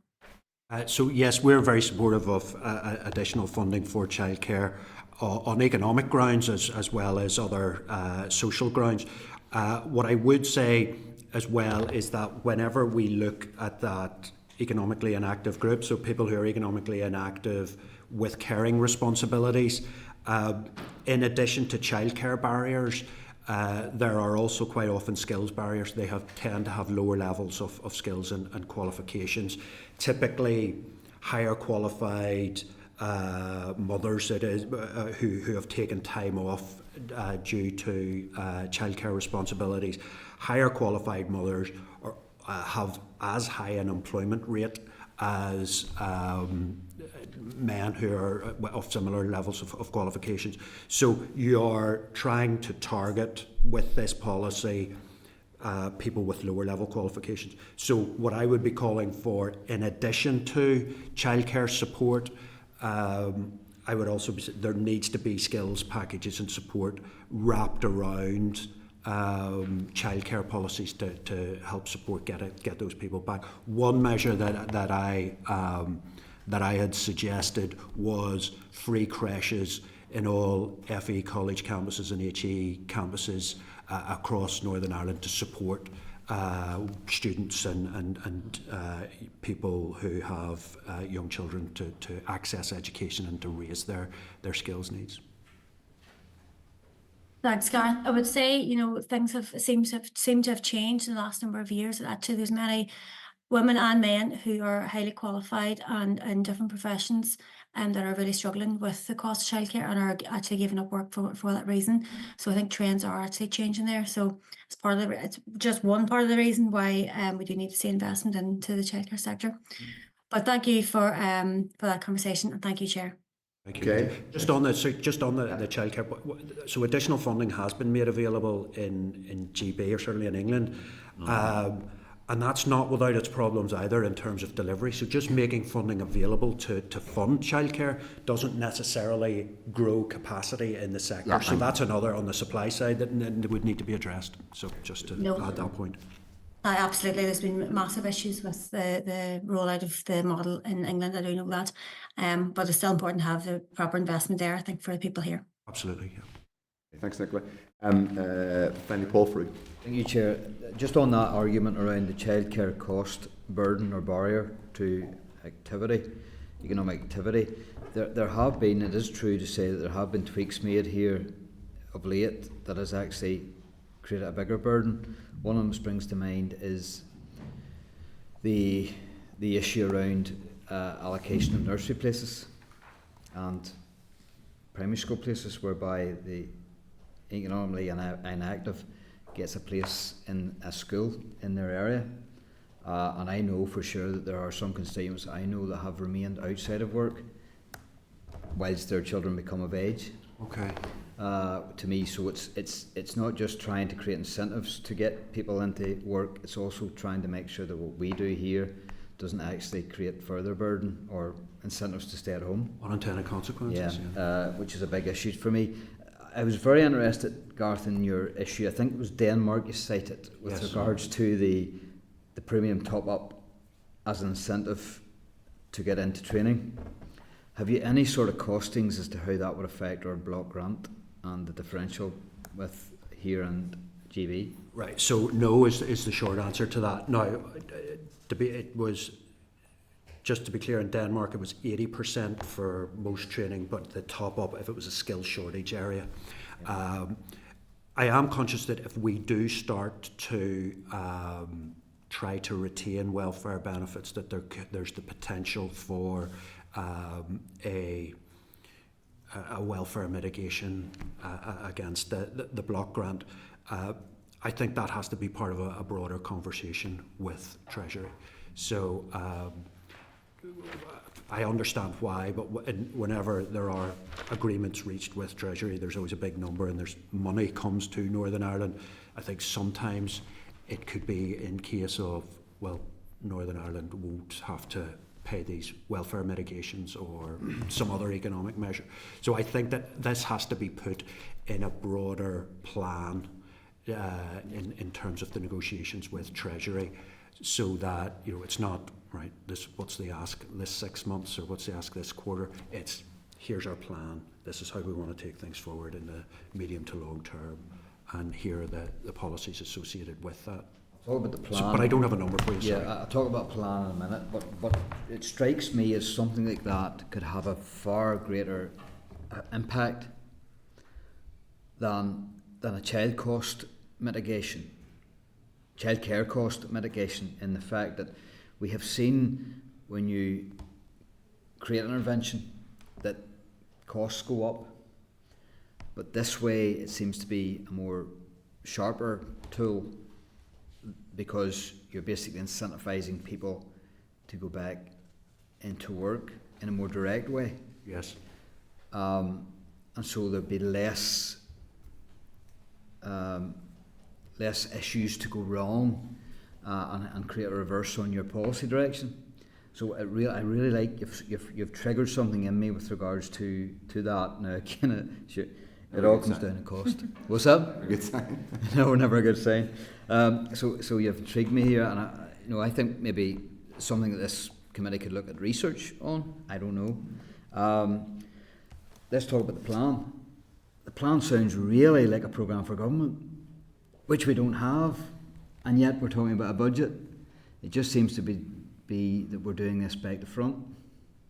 Now, I can understand that, because we've just come back and there's time restrictions on a budget being placed and settled and everything else, and there's percentages of turnover and everything else.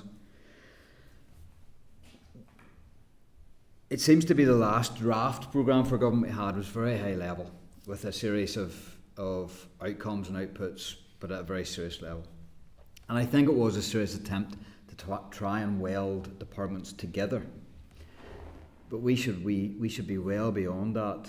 Yet we're still in silos, but we should be well beyond that, and we should have a plan that actually forces departments to work together, because there's a set of common goals.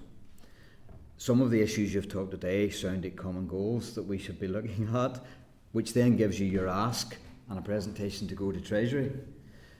This all seems very simple, but yet we don't do it or don't manage to get there.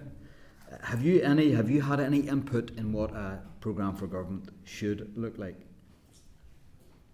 Other than our published research being fed into various departments, I haven't been involved in any direct. The reason why I ask that development is that whilst we have you here to talk about budget, it's back to front, because we really should have a programme for government which then should be costed, and that would inform your budget. So at the minute we're basically just throwing a budget out there, and it seems and feels like, well, we've always done it this way, or this is what we got last year.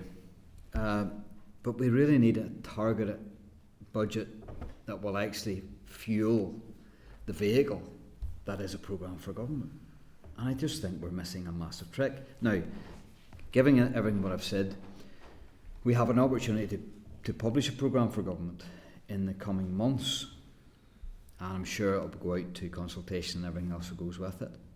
But what type of programme for government? How should it be structured so that we will get the best vehicle that we can to make the case for change? Well, I think that, so what's the end goal? What are we trying to achieve? What's the vision? Then there will be particular objectives and outcomes within individual departments. And then there's the how. How are we going to achieve that? So what are the policy interventions that each department are going to seek to implement? And I think that it's that we don't have a fantastic record on the how side, particularly in terms of transformational change. And I think that having a clear policy plan in terms of how we're going, the measures that we are going to take, the interventions that we're going to put in place, that sits underneath each of those objectives and policy desires that we want to see achieved. I'm always thinking, okay, how do we do that? What are the 5 things that you're going to do, Minister, that's going to achieve these aims, or the 10 things, whatever. It's about having those actions. So it's an action plan that sits under this vision of how we want this place to be. Funny you say that. So you would imagine in the draft programme for government that we had previously, there would have been an outcome there that says everyone in Northern Ireland deserves a good wastewater system, but yet no detail as to how we get there.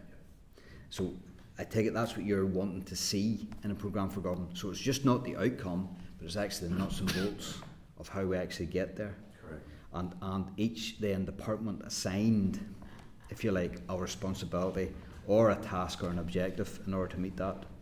Yes, and something else as well, which is a lot of the more difficult challenges that we face. I made some comment in my opening remarks. Some of the more difficult economic challenges require multiple departments to work together. So economically inactive, DFE and DFC, just as an example. But I think that what we... Health as well, education, it goes on. But what I think we need to consider a mechanism that allows departments to work together more effectively. So to give one model, so the LMPs, the labour market partnerships, they're delivered through, they take a lead from the council, but obviously there are a lot of other agencies and organisations work in that. This seems to be one policy area where we seem to be ahead of most other regions and countries. But that is very place-based, it's multi-agency, and it's focused on what are the problems in Belfast.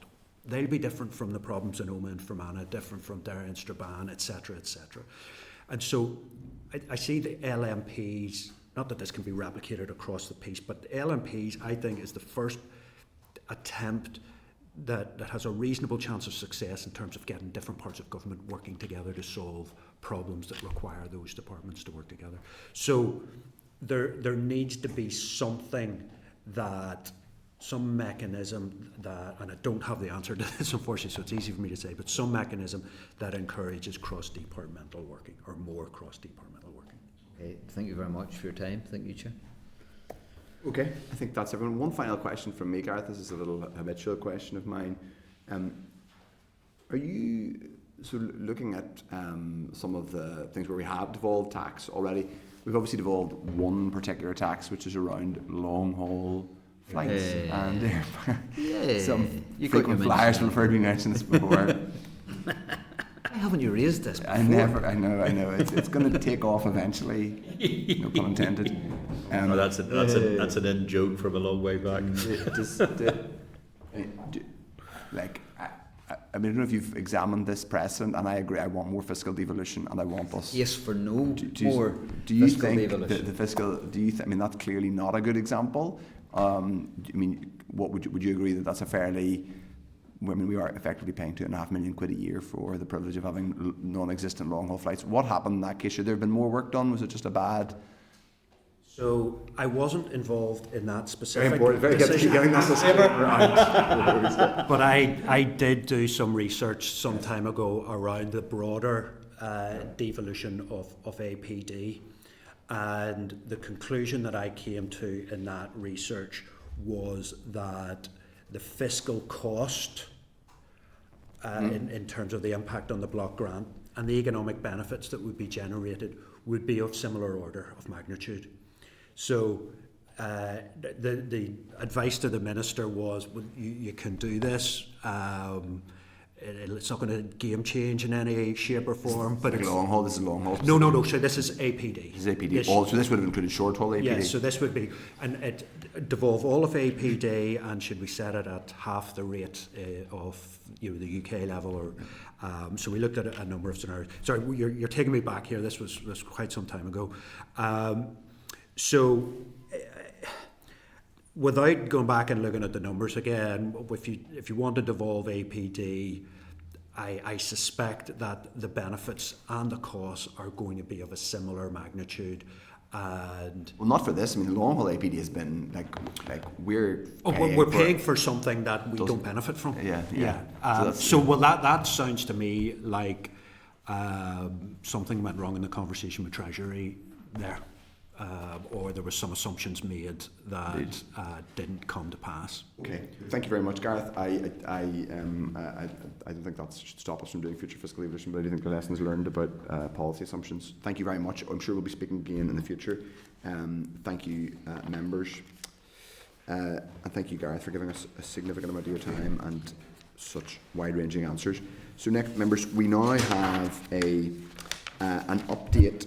It's not an update because this committee has not yet had a proper briefing on replacement EU funds or lack thereof. So we are going to get a briefing today from the department on Department of Finance engagement with Whitehall regarding new funding streams or lack thereof, as I said, to replace EU funding. Assuming people are okay with Hansard, they will record this briefing. Again, we have joining us at the meeting from the department itself, I think they're on the way in now, Tony Simpson, who's Deputy Secretary for Strategic Policy and Reform, Dominic McCullough, who is Director, Strategic Funding Division, Laura MacDonald, Deputy Director, Strategic Funding Division, and then from the Special EU Programmes body, Gina McIntyre, who's Chief Executive of SEUPB, Paul Beattie, who's Managing Authority Director. I think we're going to hear first from the department, and after that we are going to bring the SEUPB in to get their perspective. So we will start with the department. Thank you very much, folks, for coming to brief us today. Thank you for being patient. We've obviously got a lot going on with the budget just arrived and a budget debate in a few weeks, so we take evidence, but we did want to get an early briefing from yourselves on where we are with EU funds, replacement EU funds, and how it's working out with the way, obviously we still have an agreed amount of success for the Peace Plus, but ESF and other EU funds are being replaced by Levelling Up, Shared Prosperity, etc. So we wanted to get a briefing from you on how that's working, or not, from your perspective or otherwise. So we'd ask you to make a brief opening statement and then we'll have questions. Okay, sure. We'd like to thank the committee for the opportunity to come and update you on these two important issues. And as you said, firstly, as you kind of outlined, we'll start first on our UK engagement, and then we'll bring colleagues in to talk around Peace Plus. So you'll receive the briefing papers with information on our engagement with the UKG on EU replacement funds, and we're happy to take questions on that in a moment. I suppose in terms of our role first, it's very clear after the EU exit process that Northern Ireland would lose access to a number of significant funds that were previously delivered through executive structures. And in response to that, the executive mandated our department to lead a cross-departmental work stream to assess the loss of those funds and respond to future funding issues. And in 2019, an official policy position on the Northern Ireland ask from the Shared Prosperity Fund was developed by a work stream that was led by the Department of Finance on a cross-departmental basis. And that was agreed by an ex-board, and then when the executive returned in 2020, it was endorsed then by the executive. In terms of our engagement with UKG to date, at the outset I would say we've always sought to work as constructively as possible with our colleagues in Whitehall departments and continue to do so towards perhaps not to our satisfaction. Really, I suppose information sharing has been largely one-sided, with us providing information from our perspective, technical advice and guidance, but it hasn't really been reciprocated to a satisfactory level. We would say that there's a lack of understanding within the Department for Levelling Up Housing Communities as to how Northern Ireland Government works, which has led to what we would say are avoidable issues in terms of how SPF and the other funds on the Levelling Up agenda has operated. And the Finance Minister herself has recently provided evidence to the House of Commons Public Administration and Constitutional Affairs Committee on that lack of understanding and capability as we see it in Duluck. So while the engagement has improved with that department over the last year, we still are having to press them to provide information before it's put in the public domain, and things are provided to us, and then that lack of information sharing have prevented then Northern Ireland departments being able to engage fully in the delivery of the likes of the SPF once it's landed in other funds.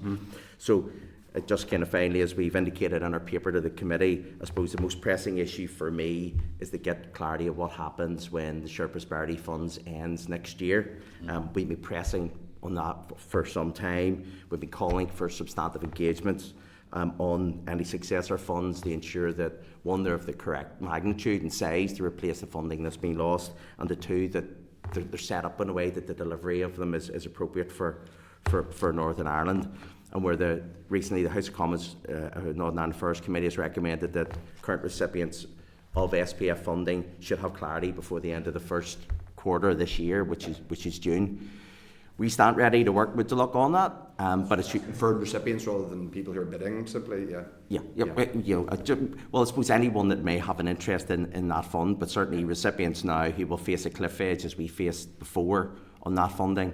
And really, we stand ready to work with Duluck on that, but obviously, given as we're sitting here in May, that seems quite challenging. It's entirely within the gift of Whitehall to do that. This is people, just to confirm, Tony, this is people who are previous recipients of SPF, who were maybe legacy, so in most cases, legacy recipients of European funding. Maybe not all were, but most were, I presume, and then they've rolled on to, or they've been successful in getting SPF. Now that funding will be coming to an end. Yeah. So obviously we had seen before. Run out as in the end of the financial year, yes. 23-24? Yes. No, 24-25. Yes. Yeah. So, and as you'll see then, what we saw beforehand is organisations having to put staff on protective notice and so on, concerns around whether or not they'll be able to continue to provide the services that they provide. They're in 24, so they're funded to, these are people who are funded to under SPF to the end of the next financial year. This year. This financial year. Yes, 24-25. That's what I mean, yes. Yeah. So happy to take any questions. Okay, Grant. So that's really useful. I mean, it sounds like you have profound concerns with leaving aside the deficiencies in quantum, but just before we get on to the process concerns, it is worth, I think, just confirming the quantum of numbers. And I mean, our briefing says, this is something we talked about for a long time. Collectively, we are significantly down on what the relevant EU funds dispersed in Northern Ireland. Is £40 million the right number? That's the gap between what we got and what we get? 30 on average annually. 30 on average each year, okay. Yes. So on basically we are down. Now, can you just explain, I think to make this real for people who are listening, sometimes we get too wonkish. What organisations in Northern Ireland have lost funding? What things have stopped happening as a result of losing that money? For example, I wouldn't ask you to name every single one, every single project, but what are the types of things that have stopped happening as a result of that, losing that money? Maybe let Laura, if you're... Yeah, it's probably more a question for the policy departments that deliver the ESF rather than the Department of Finance, because we don't deliver the programmes. Yes. But the sectors that would have received ESF in particular are those in the voluntary and community sector, ERDF, small business support, and then there's a little bit around communities in place, so community groups as well. But those types of things for ESF would be things like community-run training programmes in particularly, not exclusively, but particularly in areas of greater social and economic need. And obviously, as we know, do we know how many specific schemes in Northern Ireland have had to close or discontinue a particular strand of work? Again, it would be it is incredibly difficult. It's an economy question, but it would be very difficult to sort of assess that as well, because you have a number of projects that would have been funded under ESF, and then you would have had another cohort that maybe have similar outputs in ESF, but ESF or SPF doesn't cover the scope of those interventions that ESF did. So that it wouldn't really be possible. It'd be like compares apples and pears, really. The Director General doesn't fund it. I mean, it doesn't. They made a policy decision not to fund training, for example, in the same way. They don't think that it's no. So there seems to be a gap in for those that are furthest removed from the labour market. So those who actually need help to actually get to the point where they can utilise SPF to get into the labour market. So there seems to be a little bit of a downfall there. But again, we're not privy to the data that DLUC hold. And economy would hold the rest of the data as well. So this is just our okay. Now just on the coming back to some of the process questions, there's this issue around. I mean, there's a principled issue about the propriety of a Whitehall department funding this directly. It certainly, in my view, not speaking as chair, but speaking in political, it undermines the devolution settlement because it is directly funding without any specific democratic input from elected representatives like us, let alone yourselves as officials. But there is also this question about the governance structure, the overarching partnership group, the SPF, specifically in relation to SPF, the partnership group, which is was set up. I don't know if it was set up when the institutions here were down, but in any case, it doesn't meet Section 75. It doesn't do basically. It doesn't comply with Section 75 of the Northern Ireland Act. Does that mean that theoretically it could be unlawful for a Northern Ireland minister or official to participate in that partnership group? Well, that was the view that the department took, that we would not be able to we would not be able to participate in that group because they weren't designated under Section 75. We had asked to see their equality impact assessment to see if we could form a view as to whether or not what the legal risks would be associated with our participation, but despite requests from DLUC, they did not share that with us, so we couldn't, pre-ministers coming back, we could not form a view on that. We were unable to we took the view, the department took the view that I was unable to participate. And it might theoretically be possible for the sake of argument, a group of community voluntary sector organisations to judicially review. I'm not asking you to predict that would happen, but that is the type of legal risk you might be exposed to, is them judicially reviewing you. At the minute, they can't judicially review you because you're not participating in it. They could theoretically, should they have the council or whatever about the funding to do it, they could judicially review, I suppose, DLUC. Okay. That is helpful. You mentioned that in a very diplomatic way that the engagement with Whitehall has been challenging. Could you just outline a little bit more the ways in which it's been? You've mentioned obviously some of them around delays and being for a start, they haven't confirmed to organisations in year that they're going to have funding next year, but what are the other ways in which it's been challenging to engage with them? Well, we've been trying to engage with them throughout the process prior to the launch of the Shared Prosperity Fund, and then in terms of delivery and along, not just Shared Prosperity, but in terms of other levelling up funds. So really, while we have been asking to look for site of information around what their plans, what their intentions are, what the funds are, how they're going to launch them, that's not shared with us. So very often, when the first time that we hear would be when that's in the public domain. So the big challenges for us in that would be sometimes the funds are designed in a way that don't lend themselves to being smoothly delivered in Northern Ireland. So and where there's a lack of appreciation of the different structure of government here, the different role of local authorities here. So a lot of the responsibilities that we rest with local authorities in England don't rest with local councils here, that rest with departments. So where the generally accepted principle is that these sorts of funds should be delivered ideally as closely as possible to the citizen. Yeah. In England, that might mean local authorities. They take the same boilerplate, the same approach here that they will do in England largely, but then with the local authorities here do not have the ability, the tools, the levers to deliver that. So largely what we are then finding in departments is we're trying to then retrofit and try to find solutions to a policy that's been designed without Northern Ireland in mind. The obvious example would be like regeneration powers.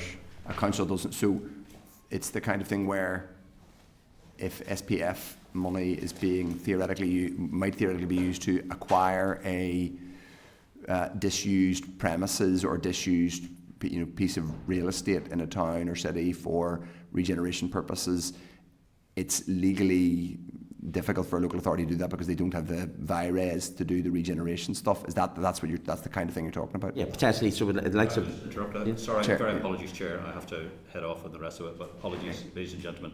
I'm sure it will be extremely interesting and they'll give you good things. But Thank you, Steve. Cheers. Thanks. yes, for example, so local plan for the announced kind of local plan for towns scheme, where again what we're trying to find is that the councils don't have the levers to deliver what that fund would typically be designed for. So now we're trying to engage and trying to find a way that can be more operable. So what happens there? I'm sure that have there been specific examples, and can you name any specific examples where something like that has happened? If you consider the Levelling Up Fund, when it was launched, it prohibited the Department for Infrastructure for applying for transport theme, under the transport theme. There was intervention from officials in the Department of Finance on behalf of the cross-departmental work stream, which then changed that approach.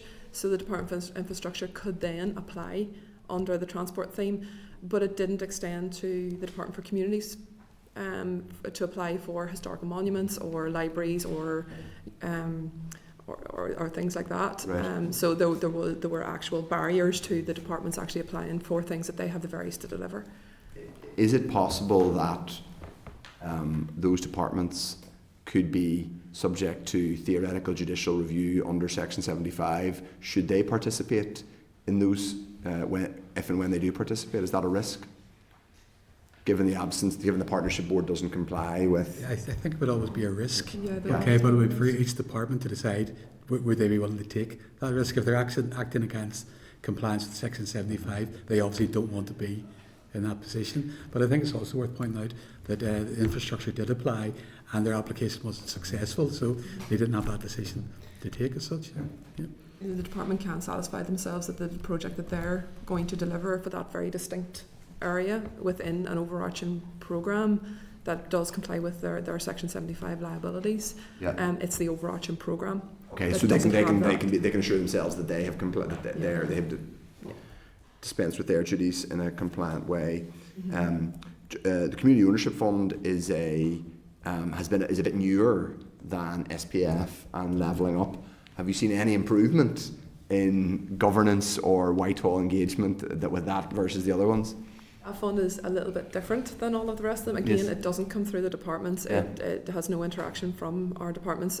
They do ask for opinions on deliverability and strategic fit, but that's as far as the comments go from the departments.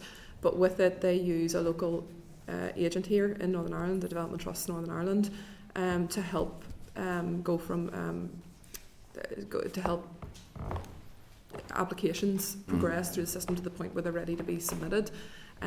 They also run the competition differently, so they run it in windows, they run it in rounds, so it's a continual thing. It's not just one big open competition and then everybody applies at the same time. So it's a differently run thing. It does seem to be delivering a significant percentage of money in Northern Ireland. Yeah.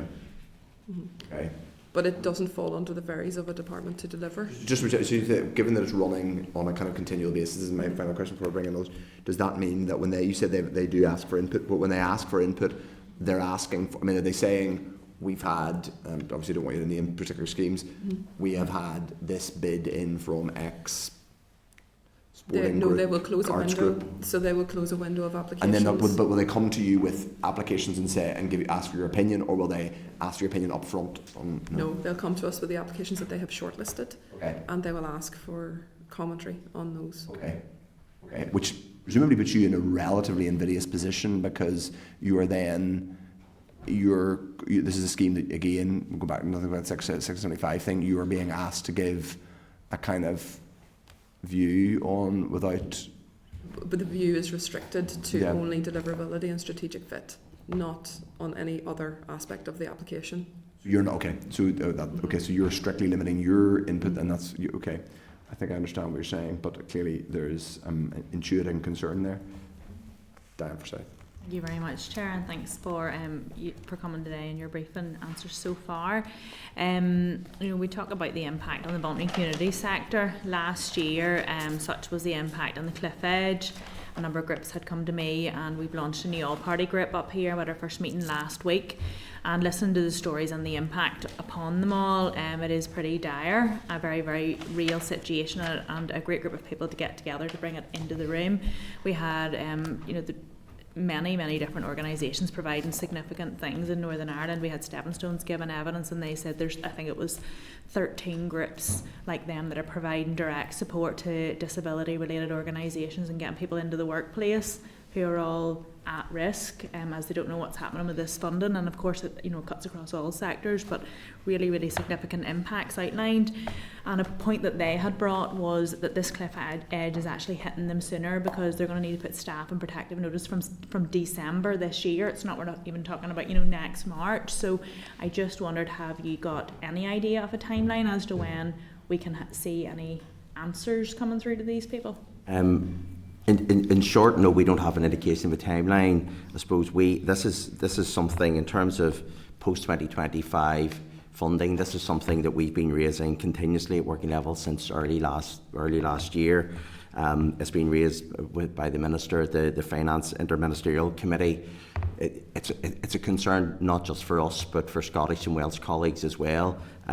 So we've been pressing at this at very senior levels and at ministerial level. So everyone's aware of the challenges that this poses. But as I said at the outset, it is within the gift of Whitehall, and we're largely reliant on them providing that. But we're pressing it. We're making sure that they're very clear on the very real impacts that this has. It's not just a delay in getting things done tight. It has proposes real challenges for the groups that you've discussed. But I suppose we learned the lessons from the previous cliff edge we were on the importance of getting early movement.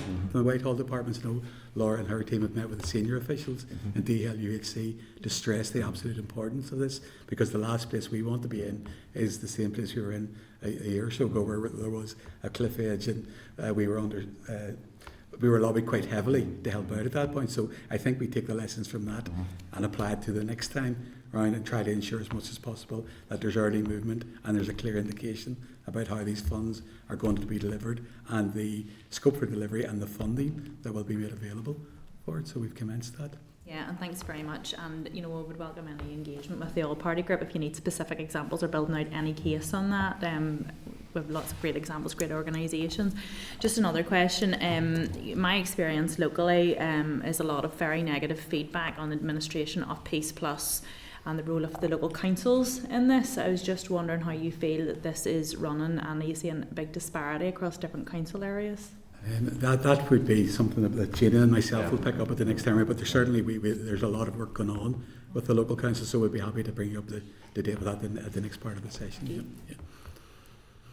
Okay, that's really helpful. Any other questions? Anyone else that's coming? Owen Dennison. Just one, briefly, Chair. Can I just ask, has the profile of how money is distributed across the devolved regions changed significantly from sort of the European funding streams to the replacement funding streams, if that makes sense? So as the method for distributing that money, has the share that each devolved nation gets changed dramatically since EU exit? I suppose Shared Prosperity Fund is a replacement for EU funding. The levelling up funds are not direct replacements for EU funding, but I know we have a breakdown of the allocations per region or per government, so we can give you that if we have that. Would be interesting. Yeah, the allocations tend to be sort of at a Barnett level rather than at a European funding level. I think we would have done better out of EU funds than we would have done out of Barnett.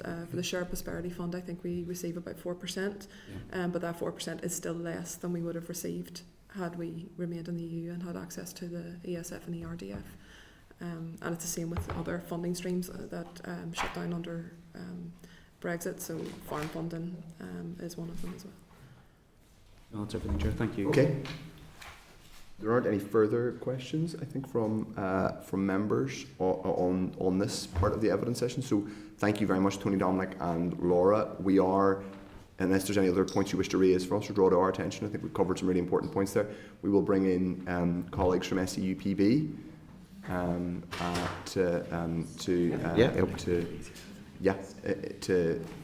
give us their perspective. Please do. Yes, that's fine. Thank you very much. Do that. That's. Just pass them to.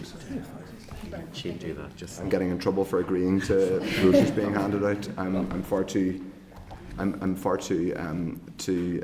relaxed. But in any case, I'm glad we have something in front of us. Thank you very much, Gina and Paul. Look, obviously we have engaged on a bit in the predecessor committee with yourself, Gina and Paul, but it would be helpful to get your view, just to get an opening statement from you, and then we'll take questions from members. Thank you. Thank you very much for the invitation to attend here today to update you on the work of SCPB and indeed the implementation of the PEACEPLUS Programme, which obviously by way of background, especially programmes bodies a north-south body, and we answer obviously to Department of Finance, which is why we're here, and also the Department of Public Expenditure, NDPP, Delivery and Reform in Ireland. Our brief is quite clear. It's to deliver innovative and programmes and projects within the communities that support peace and create the opportunities for future prosperity. We have the statutory remit for managing EU funding programmes within Northern Ireland and the border counties of Ireland. We have provided a briefing paper updating you on where we are, and particularly over the impact of the last 25 years.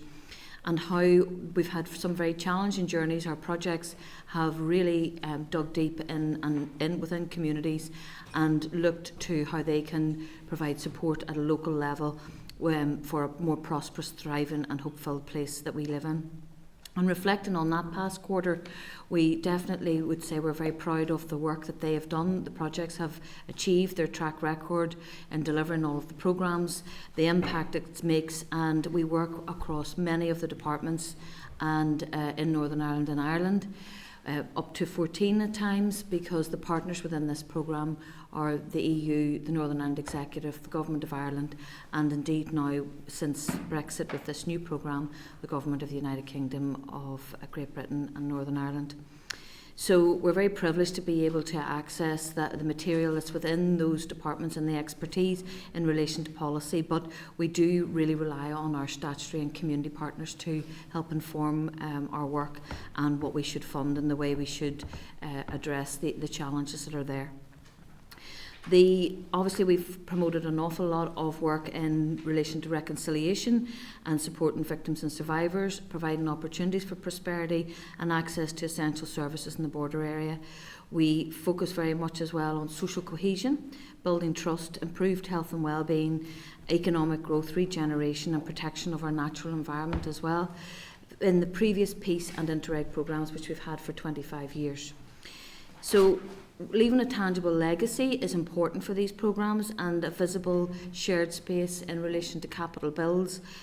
We have been very lucky to have very many projects that you may be aware of, such as the Peace Bridge in the Northwest, the Skenos Centre, the Girdwood Centre, and New Forge and Waterside Shared Village are recent additions to the shared space projects.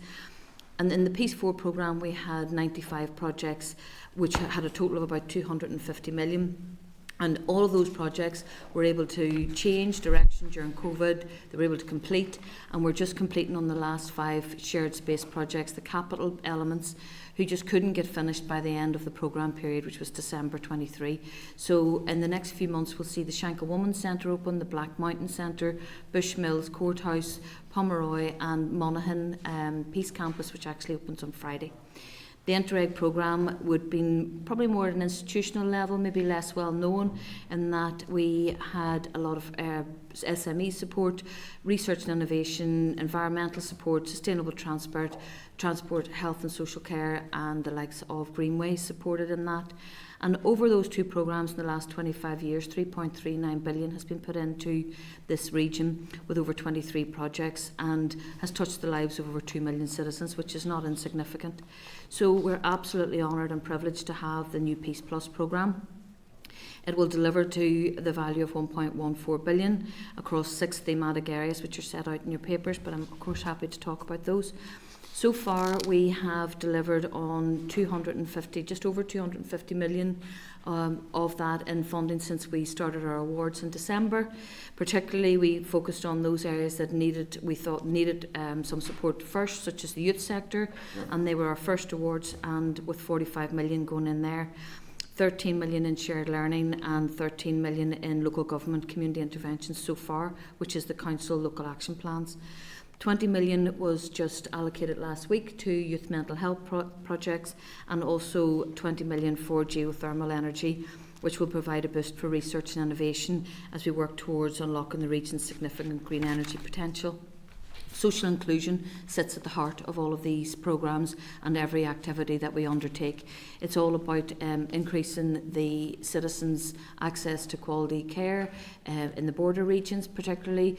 Also looking after the environment, because the environment is vital for our citizens' future, social and economic, but also, a border doesn't, wildlife and fauna and fish and rivers do not recognise borders, so it's really important that we're able to work together. An area that might be of particular interest to the committee is what we were going to roll out in the middle of the year, called the Changemaker Funds programmes, and they're going to be at a local grassroots level. So they're projects of under 100,000, and we hope to begin commencement of those later in the summer. PUBL is the statutory agency in Ireland who are responsible for community delivery, and we have just allocated the Northern Ireland delivery partner to work alongside of them, and they're setting up that work. But that work's going to be really, really important, providing a unique opportunity for small groups to get involved with the programme in areas of regeneration, collaboration and shared prosperity opportunities. And I think it is needed more than ever, unfortunately, in our region at the minute. So I hope that will be able to provide some support, because across those 2 areas of Changemaker Funds there's 40 million worth of funding, which we don't intend to roll out in any one time. We'll roll that out on an annual basis with maybe 5 million, 10 million at a time.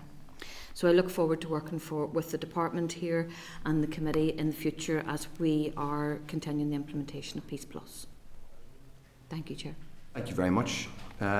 Gina, that was extremely helpful. So the 6 thematic areas are, as you say, building peaceful, thriving communities, delivering economic regeneration and transformation, empowering and investing in young people, healthy and inclusive communities, building a sustainable and better connected future, and building and embedding partnership and collaboration. Now, from memory, there was some of the consultation and input on those thematic areas happened, I think, in 2020, 2021, around about then.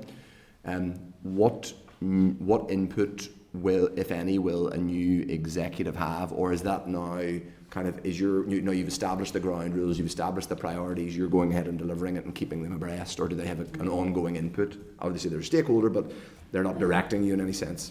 They're not. We had at the time, we would have taken the political views of the parties at the time when we were designing the programme. Obviously, we looked at the priorities in Northern Ireland, the EU priorities, the priorities for the Government of Ireland, and we also went out and did a public consultation with over 1,000 people attending, and we had 500 written submissions. So we really did get an awful lot of input into the design of the programme. As we roll out the programme, I suppose the executive, the input that they can provide is, particularly in those small funds that I just mentioned, encouraging communities to get involved in there. There are opportunities that were not available in the past in being able to access those funds directly at a smaller level, because as the funds decreased over the years, the 25 years, the projects had to become more strategic and they were larger, which meant that only really organisations with capability could access the funding, because they were administering millions of pounds. Yes. So I would really want the executive to help in encouraging people to get involved in the cross-community small grants, and also the cross-border ones under Theme 6 as well. Okay, just in relation to what is being funded, when does this programme runs until 2030? Is it when will work have to start on agreeing a new given that a lot of this was agreed in principle in about 2018, 19, I think it was agreed earlier in the Brexit process than people. It was something that they could agree on, that they wanted to roll over peace funding. Sure, will the work need to start fairly soon to agree a successor to 2030? Absolutely, the work starts now. Okay. In fact, I've already started engaging in Brussels level for talking about the benefits of the programme and what an impact it's making in our region. Yeah. So yeah, work has to start now. I just point out, I think it's important to stress that work on developing a new peace programme is a political sort of decision that needs to be taken. Yep. And you're right, Matthew, the Peace Plus first came into existence as part of the withdrawal agreement in 2019. Yeah. So that we've agreed at a political level, but certainly Jane and her team have an absolutely core role in developing that with the politicians and with ourselves. Yeah. Okay. I'm going to bring in Diane Forsyth, the Deputy Chair. Thank you, and thanks very much for that, Gina. The Changemaker funds, I'm really interested in that. Just whenever you were mentioning it in the smaller pots and getting out to the community groups, who will administer that? Can people apply directly, or is that going to be through local councils? So that will be direct through Pobble and the Northern Ireland Delivery Agent. So, and that was actually, you raised the point earlier, Diane, about councils. You know, that was one of the things we heard when we were out in the public consultations, that some smaller groups felt they couldn't get access to council funds. Yeah. We We had given council funds so that they could be delivered on the ground and that they would take the pressure of the administration.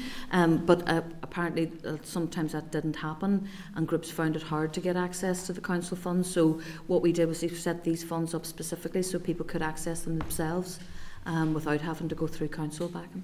We really welcome that, and just kind of my question was around, disparity in different councils. Like, I would receive a lot of feedback from very disheartened people who feel like it's a closed shop, they weren't able to access the training on the Peace Plus. The approach of some different councils are very, very different. They're not necessarily deciding to pick the best projects or deciding to go one per DEA or approaches like this. So it's just some concern and feedback as to an excellent programme and what it's meant to do, and making sure that the process is built. But I totally take on board Dominic's point there as well in terms of the political direction that there needs to be, and I think that is a really, really key point, and I'll certainly take it on board as to trying to shape the direction as to how the money gets to where it should go to get the best outcomes for the intention of it. Yeah, that would be very disappointing to hear at this stage, because the councils are all given an allocation of funds based on their population and deprivation index, so they don't have to compete for it, but they all have to follow the same process in the same 3 areas, and we've instructed them this time, because of what we've heard from the past, that the development of their plans had to be co-created with the community at a very local level, and we've all been given the same support and process, because we have over the last 18 months, I would say, supported the councils in the development of the plan and their governance arrangements. So we will review the plans when they come in and make sure that they meet all the criteria that's necessary. Only 2 so far have actually been awarded funding, but there are another, I think maybe 6 or 7 under assessment, and they'll be awarded over the next couple of months. Brilliant, and I'll be right to you separately on that one, Gina, just in terms of it, but I really welcome the consultation and the direct feedback that you've taken, because it's certainly a lot of what I hear from the community and from groups. So thank you. Okay. Is that you? Yeah. Thanks. Obviously, members do indicate if you want to. I had one question about the. Obviously, you're dealing with a major part of Peace Plus has always been the cross-border element. One issue that has come up with me on a number of occasions has been some of the challenges around some of the new bureaucratic, in some cases relatively low level, in other cases a little bit more than simply bureaucratic challenges, kind of post-Brexit issues around, for example, concerns around data sharing. We have, because we know we do have separate data regimes on either side of the border. There is still, the UK still has equivalence, but there are still issues to work through, particularly if you're dealing with, for example, if data has to be shared, and it needs to be, if you're a cross-border body or a cross-border project working with kids, for example, there are other issues like, for example, community transport and insurance issues with community transport vehicles. So there's a whole I have heard, not just anecdotally, but from projects about a whole range of new little mini issues and disruptions. Are you hearing that, and is that something you can help people work through? Yes, we are hearing it, and we expected it, to be honest, given what had happened with the vote on Brexit. So 6.1, if you look at that, you'll see that there is a significant amount of money about strategic planning and engagement. So theme 6, building and embedding partnership and collaboration. That theme, that investment area can actually help address legal and administrative challenges. So it's not very project related as such, it's not activity, it's about legal and administrative. And we have been inundated now. It was a little bit of a slow burn. I don't think people realised what the opportunities were there, or maybe didn't realise some of the challenges that were going to be presented. So now we've been inundated with potential ideas, and these are in the area of data collection, exactly what you say, networking, administrations working together, north, south, east and west. Also disaster recovery type, which is exactly what you're talking about, emergency vehicles working together across the border. Particularly there's a focus in the programme on rural areas. So we've been very heartened by what we're seeing there, and we expect those calls to open later in the summer as well, maybe in September. We've only funded about 1.5 million up to 2 million of that so far, so there's still quite a bit to go.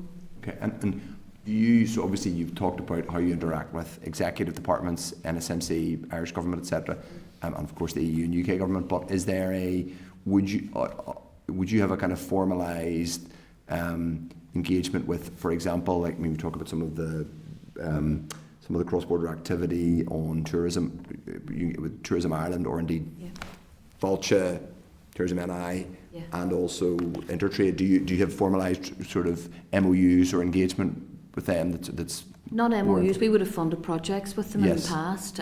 So they've been speaking to me, particularly tourism area, about potential projects in Peace Plus, and some of that exactly what you were talking about in that 6.1. Potential marketing. There's opportunities there for marketing and networking and sharing expertise. So, they could do joint marketing across the border there, and they have been looking at that, and I think I'm expecting them to come in with a project. Okay. And one of the other areas, I suppose, going back to what you'd asked about how the executive could help, is that we're trying to make sure that we collaborate with the other funders in the region. And that includes, city deals, the Shared Prosperity Fund, all of those, Shared Island, anywhere where we can potentially collaborate to make a better investment with this fund. So if you are, the likes of IFI, if you become aware of anywhere where you think that there's somebody doing work that's kind of similar, talk to us in case there's something that we could do or encourage people to do to make a better impact with our investments as well. Thank you very much. I'm just going to pause you there because we just need to double check. We are core 8. We are core 8. We're going to lose quorum, Chair, in a few minutes, so I very quickly need to ask members some questions around the Forward Work Programme before we go any further. My apologies. If you're okay, we'll just do some quick questions for the committee here. Just before we lose quorum. Are members content we start the committee meeting at 1 o'clock next week and on the 22nd? People are content with that, so we can do our budget scrutiny. And also, can I have members' agreement to write out, Jerry's got 2 thumbs there, so can I also ask members for agreement to undertake the usual process that we would do with our budget scrutiny engagement of writing out to other committees to ask for any information they can send us on their budget scrutiny, so that will be Hansard's and any other commentary that those committees want to make? Thanks to the Chair. Just on that, so obviously we've got our own departmental briefing on the 22nd, and I believe that it'll probably be that week that most departments are in the position to give that to their committees. In this correspondence, can we ask them to forward that at their earliest convenience, not necessarily for our next meeting, as we know we may need this before, between meetings here for us to be able to make a centralised piece on it, and we may need to have a short extra finance committee meeting ahead of anything that may arise. I think that's... Members are agreed? Agreed that... If we're agreed to those calls? Members are agreed? Yeah. Sorry, just trying to get the thumbs up for Jerry, thumbs up, did it? I think we're all right, yeah. The glamour of democracy this is about. Thank you for bearing with us where we had to do the bits of business. It's important because standing orders dictate that we have to have a certain number of members to make substantive decisions. That's extremely helpful, Gina, and I suppose it's obviously incumbent on us as representatives to keep, and I suppose I would say I appreciate the as it were, open door to be engaging with you and giving your feedback on us that would slightly contrast with certain other funds that are not being administered and with quite such openness. Do members have any other questions they want to raise at this stage? We'll look at this point. Thank you very much for coming and briefing us, and thank you for your patience. And it's a relatively warm room, so we'll release you and hopefully you get to enjoy some of the sunshine for the rest of the afternoon and evening. That's been most useful. We will follow up on a variety of points.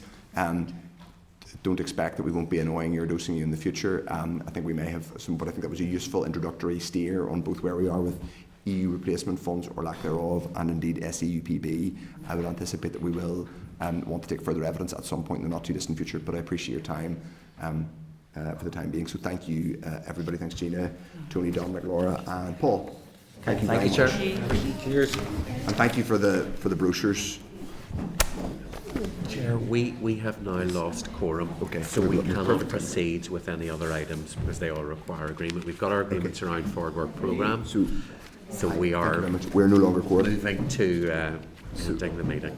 Can we? Am I able to adjourn the meeting without a quorum, and then we have to suspend? adjourn. Do I suspend or do I adjourn until next week? Adjourn until next week because we won't. Yeah, we have gone through most pick of up it again. Yeah. So in that case, members, since we have lost quorum, I'm going to adjourn until next week's meeting when we will pick up any additional items which will include correspondence that we haven't discussed. We have agreed the draft forward work programme but we haven't gone through correspondence, so we will be able to do that next week whenever we are quorum. But because we aren't quorum, I'm going to suspend the meeting and adjourn until next week in the same room. Thank you. Thank you. Committee Room 21. Sound.